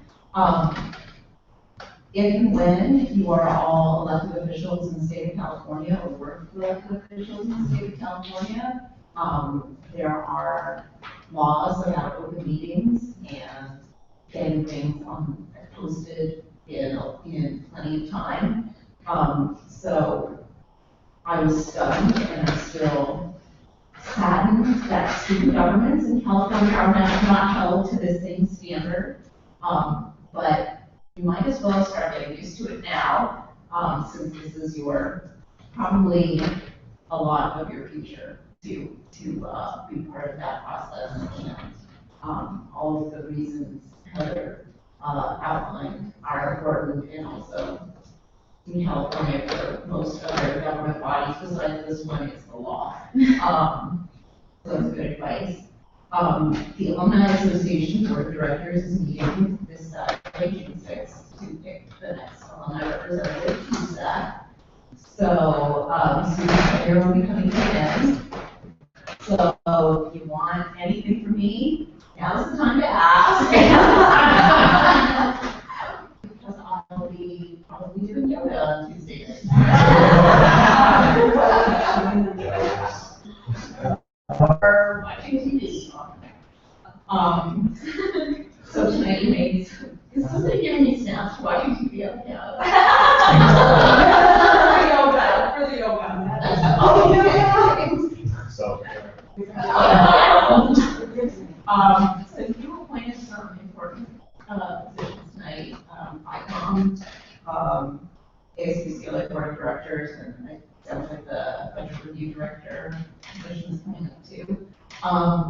The moral of that story is follow the money. The money is where the power flows. There are lots of people, including some of this table, who are great at making speeches, who are very persuasive, who give great PowerPoint presentations. That's all great. That's a source of power too. But funding and how money is allocated is truly the source of power. So those are very important decisions. And students that have them are going to be likely more situated for a future that depends on those kind of high-level skills to sort of propel themselves and some of the speech others. As a person who likes words and talking, I say that with affection and some irony. Okay, that's it. Thanks. Are there any questions? Okay, Cheryl? All right, and Patty? Just a couple of things. As of late last week, there was, maybe it was Monday, days are going by quickly. There was a couple of students that hadn't turned in their hiring packets yet, council members. So I made an email telling about that. Please make sure to get that to SGA. If you have a question and perhaps you lost the paperwork, they can give you new paper at SGA. I just want to make sure those get turned in by, let's say, if possible, tomorrow, because it makes the administrative work a lot harder if they have to then do any retroactive work through HR and through the normal processes. Any questions? Just to speak to that, they have my paperwork, I forgot to bring my passport. Oh, just wanted to. This morning. Yeah. So, of course. I just wanted to send a reminder, because sometimes it can slip minds, and it's a little administrative thing, but it's pretty important. So yeah, just as soon as you can, if you can get all that information to that. Other than that, I don't have much to add. If, again, just quick, I made an email note. I know a lot of students like to do a little like spring cleaning before they leave for the summer for their offices. Any large trash items or any big piles of trash, please just label that trash. Keep them within your office. Any furniture removal, keep them within your office, label it, and email me. I can coordinate pick up directly from your office. You do not want to place any large items in the hallway for safety purposes.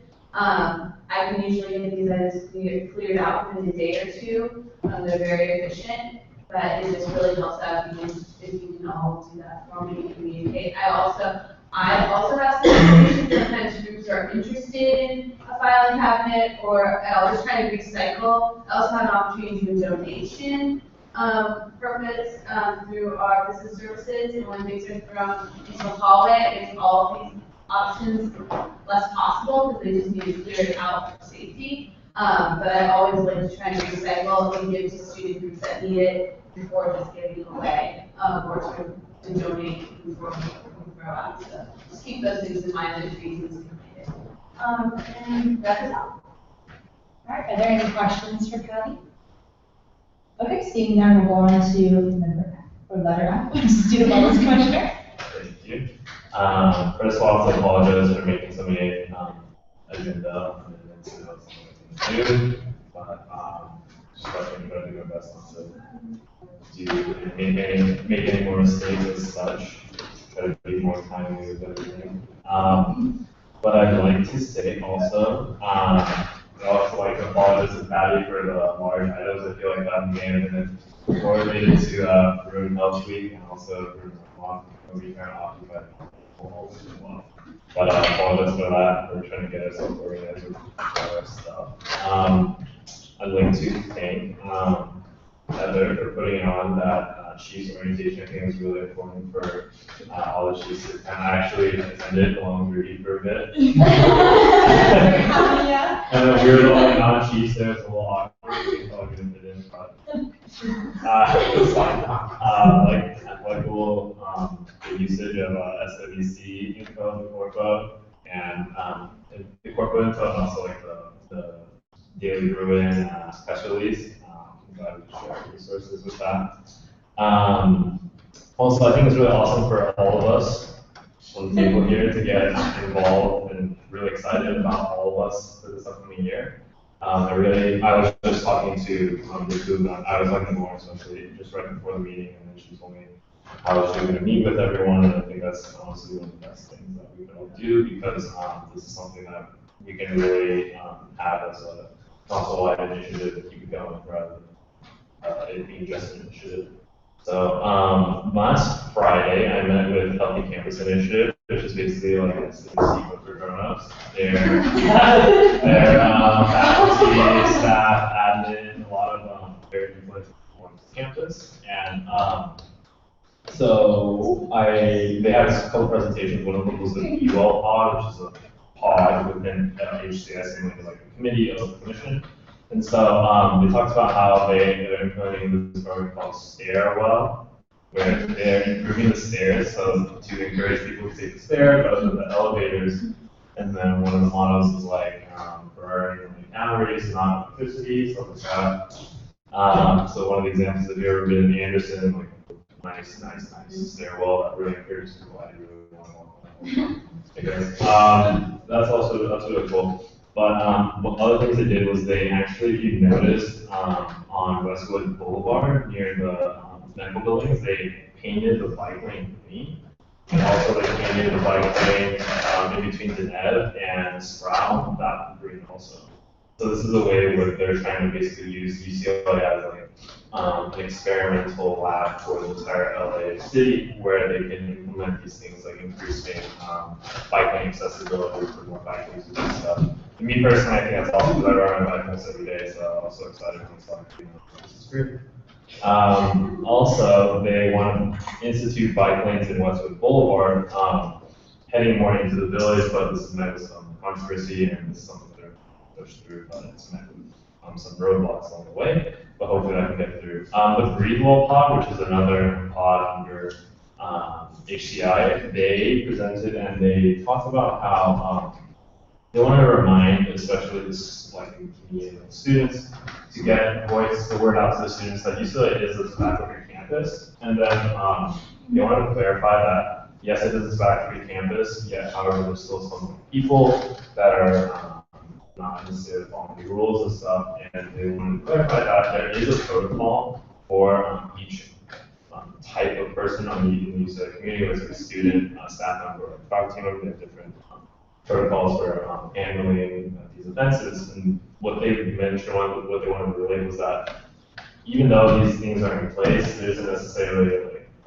100% efficient way to encourage people not to commit these offenses. And so they wanted to ask me especially to relate to the rest of you all, if just us being student leaders, we can maybe think about ways to encourage like us to step up and go, hey, you can't do this, or think of ways to not have people smoking on campus because it is a smoke-free campus. And so I talked to them, and then we wanted to see if our SEC Earth committee connecting environmental health to human health and student health, if we could basically work to have like a project and something to bring to light the different side effects that could result from people committing these offenses, because sometimes they hide out under a vent, and then this goes into the workspace and can affect the people there. And so it actually compiled information around hotspots of like different where like, a lot of these offenses happen, and then hopefully we can work with them this summer and then get that information. If I can get that information, maybe forward to you all, or I really want to look forward to maybe inviting like a special presentation or something, especially this people regarding smoking on campus. And one last thing is I talked with people internally in my commission, and then we're planning just this large health kind of event similar to Green Day Off, hosted by us at GR1 in the fall, this past fall. And we're thinking about maybe re-upping something like that. I just want to say that last year. It's in preliminary class, hopefully we can reach out to some of y'all we get involved too. And that is it for my officer report. Thank you. I think that steroid is also one of the first, advocating for exercise and whatnot, but however, I know that like a lot of students have approached me with concerns to try to identify the visually able and how it seems like the advertising is kind of triggering for them. I don't know how we can kind of address the situation, but I just want to voice the concern that students have. Yeah, this is something that is kind of glossed over, but in the presentation, they did mention that there are different able people on campus, and so they gave the example of instead of like take the stairs or something, that where it's just like a little graphic of these two walking upstairs. Like, take the stairs instead. Yeah. Like instead of that, what they're doing is they're looking to revamp stuff like that, and take examples of these that are on campus sometimes, and then changing that to we recommend you take the stairs or something like encouragement, making sure that people aren't necessarily like called out for or like disregarded just because of different abilities. So. Those are a lot of different ones. Yeah. That's where they took the inspiration because they saw that and they saw, well, maybe we can like put this in like different stairwells and like not just like in parking. Any other questions? Okay, seeing none, we'll move on to our fund allocations. So this week we only have one fund allocation, which is contingency programming. I'll pass that to Cindy. 14 groups apply this week, and total required is $20,809.06. Total requested is $8,020.76, and total recommended is $2,650. And this is the summer contingency, starting for church, so for June and July will be summer, and in August we'll go back to the regular fiscal year pool. So the balance after this allocation will be $5,902. Is there any discussion? And so this is after August 1st, it'll go back to. Starting August 1st, fiscal year. Okay. Perfect. I move to approve the fund allocation for $2,650. Is there a second? Second by Ariel. All those in favor? 1, 2, 3, 4, 5, 6, 7, 8, 9, 10, 11, 12, 13. Those against? And those abstained? Right, 13-0-0 vote. Contingency programming has been approved. So there's no more fund allocations. There is no old business. And then now we'll move on to new business. So the first thing will be summer council times.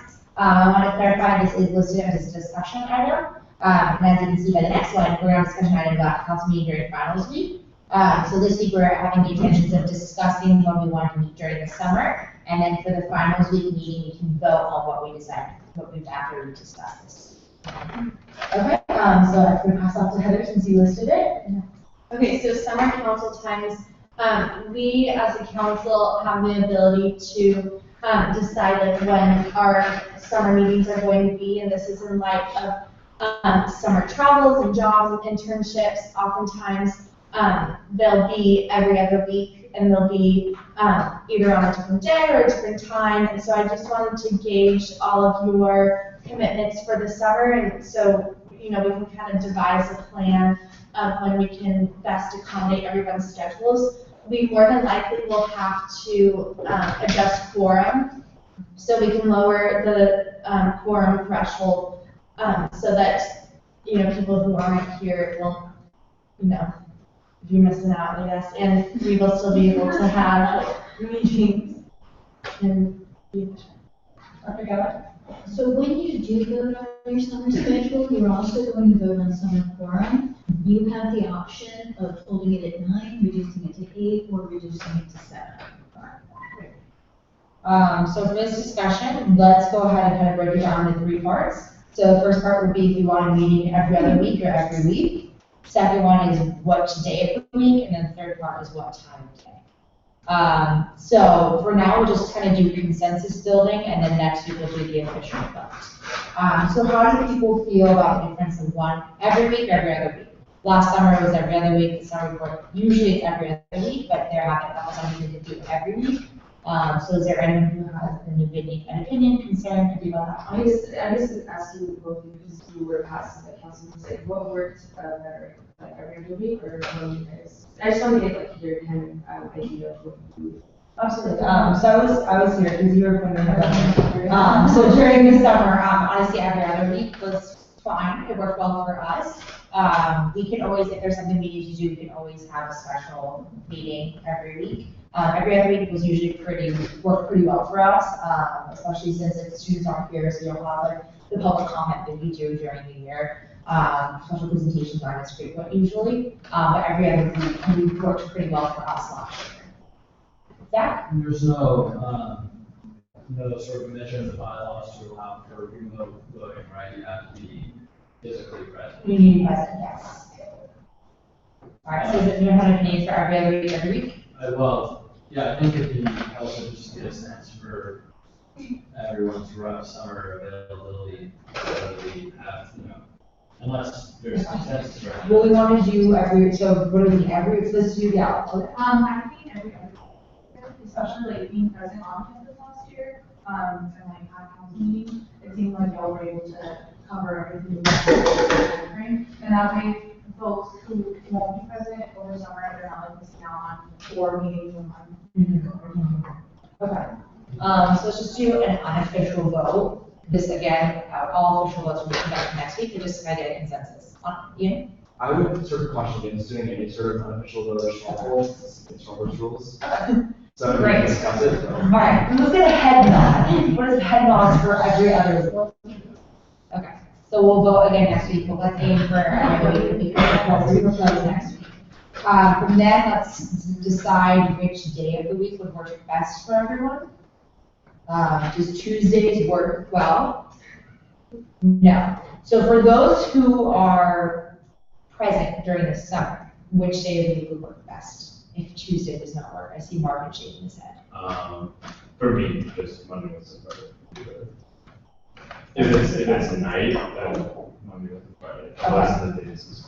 All right, Lexi. When we finish, like, probably Canadian information, like, if we can set an internship in Ontario, and maybe not Friday, just because like traffic would be very, very treacherous. Like, like, I think 4 or 5 was like a treacherous commute as is, so like Fridays would not be chilling. Right. So we got I would cry. Back to the end. Last summer, they moved the meeting time to 8 p.m. So that people were able to, So let's do it the way they did when we first, and we'll figure out the time of day. So we have, right now, Marvin is not available on Tuesdays. You are suggesting Monday, Wednesday, Friday. Lexi says no on Fridays. Correct? I personally, yeah, on Friday, I don't know about our council. Okay. All right, so is there anyone else who has day restrictions? Sorry, I'm pulling up my LSAT schedule, because I know that's all. I don't think I would do it on Monday. And then also time for session 8, because I'm on time. I will be raising my class to playing at 8. Okay. So that doesn't mean that I would necessarily want to be there anything, but I would be Okay. All right.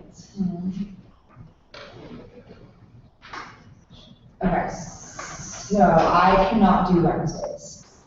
So eliminate every day of the week.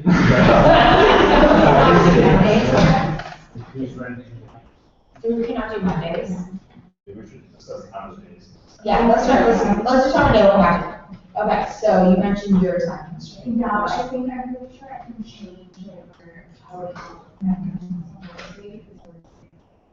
Okay. So I should do that. Okay.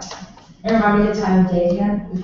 Like, yeah, Between 7 and 8. Yes. Okay, so if we moved it at 8 p.m., that was accommodating. You know what, let me just look up the actual time. Okay, great. Ian? Would it be more efficient if we did sort of like a doodle poll or something, and then discuss the details at the next meeting when we're voting on the schedule? Because I think we're discussing every single person's availability, time-wise, date-wise. Yeah, we can do that. In the past, we had a discussion at council, but we can definitely do a doodle if people feel like that. We can raise it. I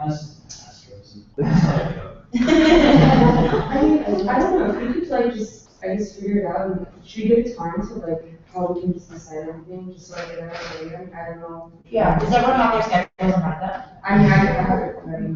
Okay, so at this point, so all it is just checking the time. So does 8 PM work for people?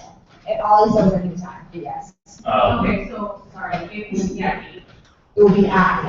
Yeah. And like, so the thing is, the time changes every day. Okay. That the starting time, would be at 8, and then every day it goes back a little bit shorter. And by minutes, like by a minute or 2. And since we would only have 2 meetings, so we have to run on. Okay. Like, It's a time frame, it's Yeah. from 8 to what? It's just like, I have to work in the class at 8 and grade. Okay. That takes about an hour. Okay. Yeah. Okay, and so that would be two council meetings. Okay, all right, so if we, because someone had an issue with 7, correct? All right. Yeah, keep going off of what you do, because for the test prep, my test prep is Tuesday, Thursday, 6:30 and 9:30. Okay. The days are fine. Okay, so how does everyone feel about Monday? Anyone have, people were here during the summer, Monday conflict? No.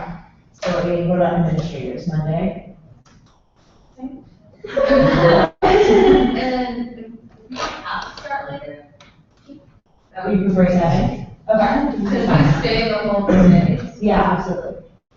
Okay, so let's aim for Monday, so would you be comfortable, like, we do sit on your room? I'm fine, I'll get them. Okay. All right, so let's say Monday at 7. And just by raising hand, who is here for summer? For, let's say, who's here for session, we're going down session A, session C. Who's here for session A? 1, 2, 3, 4, 5. I think probably, Oh, yeah. Session A, 1, 2, 3, 4, 5. Okay, and then who's here for session C? 2. What do we need into sessions? Okay, yes. so like, I understand like most of the school, like, it's probably important to meet every other week, but like, next month or something, is there really enough council business to meet every other week, or should we just meet like maybe once a month for the first 2 months? We're entitled to a break, correct? You can do a wide range of things. Last year, we actually broke for a month, while the president did a study abroad program in Cuba. And then we came back and started meeting every week. What you have to accomplish over the summer, more than anything, is all of your appointments. And what's almost more important than how frequently this group meets is that ARC is able to meet and do its work, so that whenever this group does meet, you're able to make progress on points. There's regularly been at least a 1-week break, if not longer, after finals. But you can set whatever is going to meet your needs. You could meet every week, every other week, once a month. You could take June off after finals, come back in July. You could look at travel plans and figure out which weeks you have quorum, and set a totally irregular schedule based on the weeks that people are here. So it's flexible based on what all of your needs are. So you also approved the fund allocations, but I think it's not online. Well, it's long for meeting. That's been that should be an exception, of something that's extremely time sensitive. But, yeah, and that had to be voted on after. But, we'll have, I think that's starting to come after the meeting. But usually there's less frequent events, and students are supposed to apply to 3 weeks of events anyway. Are any of the appointments, time sensitive enough that they have to be appointed by like a certain date in summer? Yes. Yes, CEC and CPC have orientation in typically July. They will need to be appointed before the orientation. The dates are not announced yet, but they should be soon. Then the next group that have orientations tend to have orientations after Labor Day.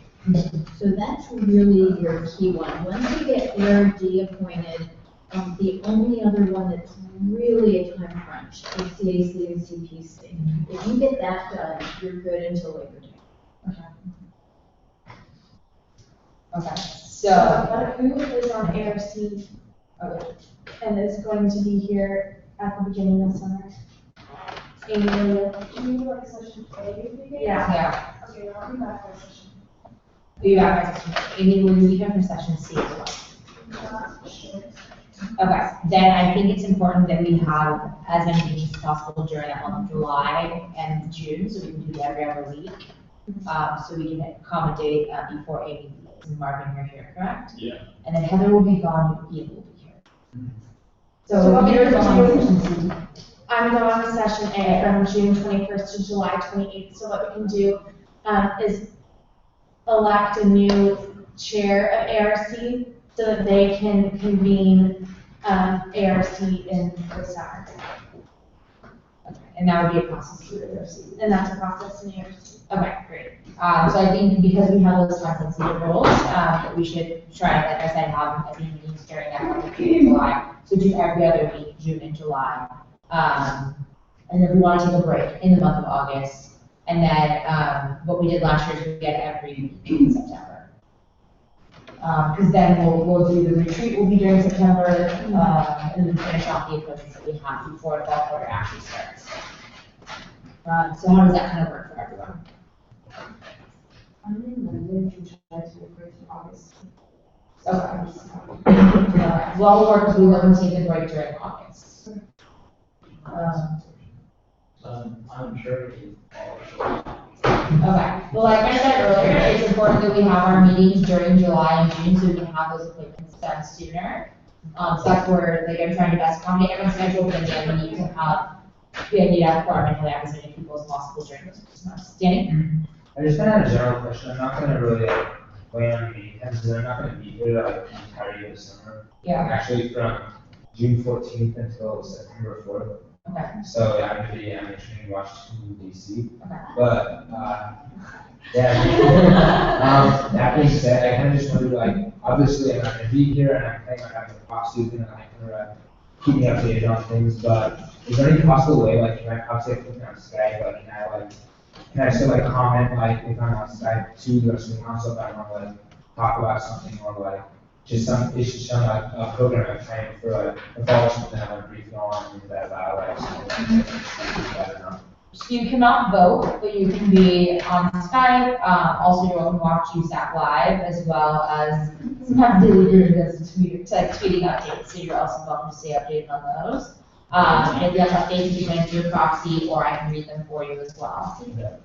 So if you ever need that, because that will be your entirety of the summer. So in regards to break then, so you have, I'm sorry, so we say that, so last year you had the entire month off, but what's typical before that? Typical is to skip 1 or 2 weeks after finals. Come back by July 1, doing at least every other week. And then resume every week somewhere after Labor Day. Okay. So let's, because the CAC, they said their orientation last year was the end of July. Mid of July, so we started July 1st. Okay, so how do you feel? This is what I'm kind of going to propose again. We're doing the official vote next week. My proposal is that we start our meetings it's starting July 1st, we'll start whatever that Monday is, the first Monday. And do 7 p.m. on Mondays, every other Monday, July and August. Then starting in September, we'll do every week, the same time on that Monday. 7 p.m. Is that kind of what I was thinking? Is there anyone who's just really upset with that, who's concerned? Every other week, July, August, and then starting September every week. So we every week is 4 weeks. Okay. Well, if you have, again, we're doing the official vote next week, so if you all have any concerns, please feel free to email me. We'll also be establishing quorum at that next meeting. So just to clarify, quorum, who during the month of July, for the most part, will be here? Please raise your right hand. We have 1, 2, 3, 4, 5, 6, 7. Okay, who during August, for the most part, will be here? 1, 2, 3. 5, 6. Okay. And who during September will be present? During September? Yeah, 1, 2.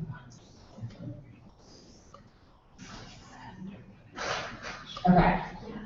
So September we're fine. August, yeah.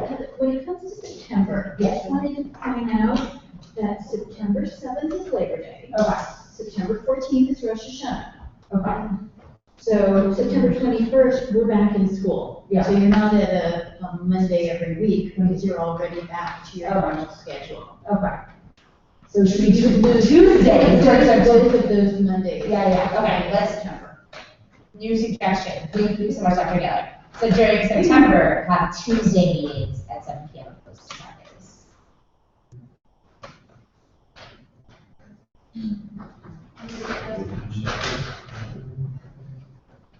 Okay. Yes. Okay. I can do Tuesdays. Okay. So let's aim for that. So just to clarify again, it will be July, August, Mondays at 7 p.m. every other week. September is going to be Tuesdays, 7 p.m. every week. So August, our number was at 6. Okay, so that's my other point. So August, the number is 6 present. That is very, very low and not really representation of what we should be doing at USAC because we have 14 elected council members. And we have to have minimum quorum would be 6. Meaning 7. So we couldn't have 2 weeks. What? Under 2 Like the weeks. first 2 weeks? That was not counting your 6. No, from the 13th to the 25th or 6th. Okay. Can we clarify, if we start, say, July 1st, that's a Wednesday, so would that be July 6th or something, or would it be June 29th? So July 6th. July 6th, okay. Then we can count which days would be here, because you have 2 weeks. So I'm here for like 2 weeks. It was July 6th. Okay. On the same page as that, I'm not going to be back until August 7th, so not until that next week. So August 7th. So what we could do is have 2 meetings in the middle 2 weeks of August, and then have another recess for after. I was going to suggest that perhaps you all use the intervening week to send your summer travels or present schedules to Heather, who can take a look week by week, see which week we have quorum, and then next week, when you're ready to have the vote, she'll be able to present the specific dates. So it may not be every other, maybe it'll be 2 or 3 or 1 in a month, but she'll be able to do that, having feedback from all of you about your travel plans. And then for those of you who are going to be away but are interested in Skyping, make sure that in advance, Patty knows, so we can set up the projector so that we can actually project whoever's on Skype in the front of the room, and that way you can more easily engage. You can do Google Hangout too. Okay. So please, so please send your schedules to Heather Morgan. So again, this is going to be Mondays at 7 in July and August every other week, or try. So please just send in your schedule for every week at 7 p.m. on Mondays for July and August. And in September, we're just going to do every week, because it sounds like we'll have quorum. So let's just focus on July and August, 7 p.m. Mondays. Don't randomly email them to me. I'm going to make a Google Doc and I'll send that to you so I have it in one consolidated place. Okay, yeah. Okay, Zach. For the meetings that we are unable to make, is it required that we have a proxy, or is it, I'm just curious about that. It's not required. Just in case. Yeah, it's not required. Okay, yes. Just on a note, it does affect your stipend, if you miss X amount, it's, third. Yes. Okay, yeah, so a third of them, you So just so people are aware of that, that are going to this. Okay. And that goes for the school year as well. Great. All right, so is there any other discussion regarding that? So does everyone know it's your vote, and we will adopt, and we'll do the official vote next week. Because I think we all kind of a general outline, so again, July, August, 7 p.m. Okay, great. So we'll move on again, and we'll move on to council during finals week. So this actually does need to be an action item, meaning we'll need a 2/3 vote to approve it as an action item, and then we'll do a vote. The reason we need to have a council meeting during finals week is to approve the budget review director. Unfortunately, ARC had a time crunch during the 2 BOD, the 5 appointment, so they're able to fit that time in for the BRT, so we'll be doing it next week, so we need that appointment approved. With that, I understand it's finals week, so I would suggest that we have a consolidated agenda, so perhaps not do officer reports, the announcements, but just focus on any fund allocations that we would have and the BRC appointment. Does that kind of all make sense, everyone? Yeah, all of it. I personally won't because my final is Okay. Sorry. All right, so I can entertain I move to make the the council during finals week an action item. There's seconded by Zach. All those in favor? 1, 2, 3, 4, 5, 6, 7, 8, 9, 10, 11, 12, 13. All right, those against? Those abstain. 13-0 vote is now made an action item. And so now we're going to vote to have our council meeting during finals week. Second clarification. Yes. It's just same time Tuesday, 7 p.m. Tuesday. Again, consolidated. So I'd ask for Heather, who's making the agenda, to strike all of the officer reports. Zach? I move to have council during finals week Tuesday. All right, so second by Trent. All those in favor? 1, 2, 3, 4, 5, 6, 7, 8, 9, 10, 11, 12, 13. Those against? Those abstain? All right, 13-0 vote. We're going to have a council meeting during finals week. All right, great. All right, moving on to announcements. So we'll go ahead and start here. You can raise your hand if you have an announcement. Marvin. Couple announcements. The All Mental Health campaign, as I mentioned, they have park there in Kirkhoff Park Gallery displaying people's stories regarding their mental health. Please check that out. It's really cool. Also tomorrow in my Park, there will be the retirement of the 7K name and 7,000 solidarity. And so there's going to be sort of the chain links of ribbon, and hopefully there will be 7K representing the 7K. And that'll be in my Park tomorrow. This Thursday is the SWC Body Image Task Force is hosting Love Yourself Yoga. So if you want to de-stress, it's Thursday from 8 to 9 p.m. in the Joplin Center. There's going to be free pine bars and free little band units. So if you need de-stress, please check that out. Also this Thursday from 11 to 2, SWC CPR First Aid will be in public places along Bruin Walk, Court of Sciences and such, teaching hands-only CPR. It's in partnership with the Center for Pre-Hospital Care around the Reagan Center. And also, one last thing, you notice on Facebook there's an event called Nap Space at John Wooden Center. Many of you are going already, which is awesome. And so it's co-sponsored by SWC. We're going to have volunteers there proctoring nap times and spaces. And so the schedule just really quickly, just more events on more details on the Facebook event, but it will be Thursday 12 to 3, and then Wednesdays it'll be 2 to 3, and then for finals week it'll be Tuesdays 12 to 2 p.m. And that's in John Wooden Center, 2nd floor, blue. So if you don't have Facebook, man, details, let me know. Thank you. Are there any questions for our student wellness commissioner? Okay, seeing no one, keep moving around the room. Lexi? Shameless promotion. You guys should check out our tiny office series.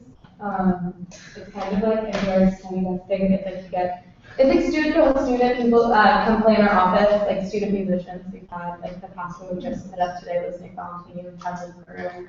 Like they're really, really awesome and they're really talented. So it's like worth it to check out and like support our local.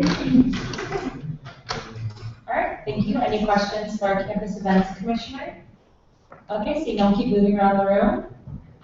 All right, moving. Any announcements? Ruby.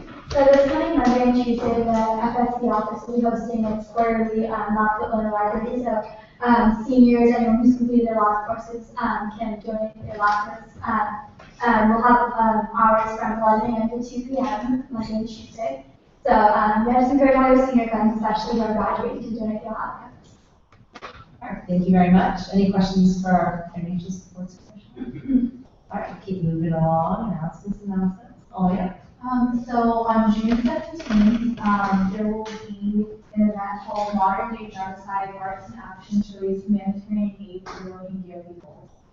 So this has to do with the Rohingya people of Burma, or was formerly known as Burma, who have not been able to find a home, and have been trying to migrate to countries and have not been able to gain acceptance, which is a really big problem. And it's also a form of genocide that happened. So if you'll be around over the summer and you want to find out more, it's a really great initiative that some individual organizers are coming together.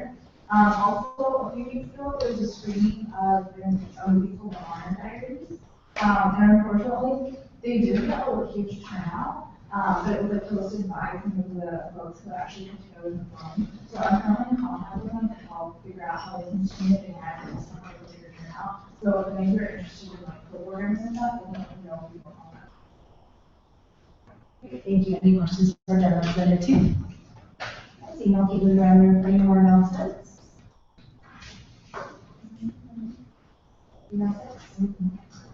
Okay, seeing no announcements, you can go ahead and, yes. Okay, so we can pass around the signing sheet. So we have a motion, we need a second. Second by Trent, all those in favor, please raise your right hand. 1, 2, 3, 4, 5, 6, 7, 8, 9, 10, 11, 12, 13. Those against and those abstained. All right, so 13 zeros your vote. I move to items. We'll adjourn the meeting at 9:35.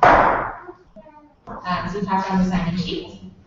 All right, great. So go ahead and do a good amount there.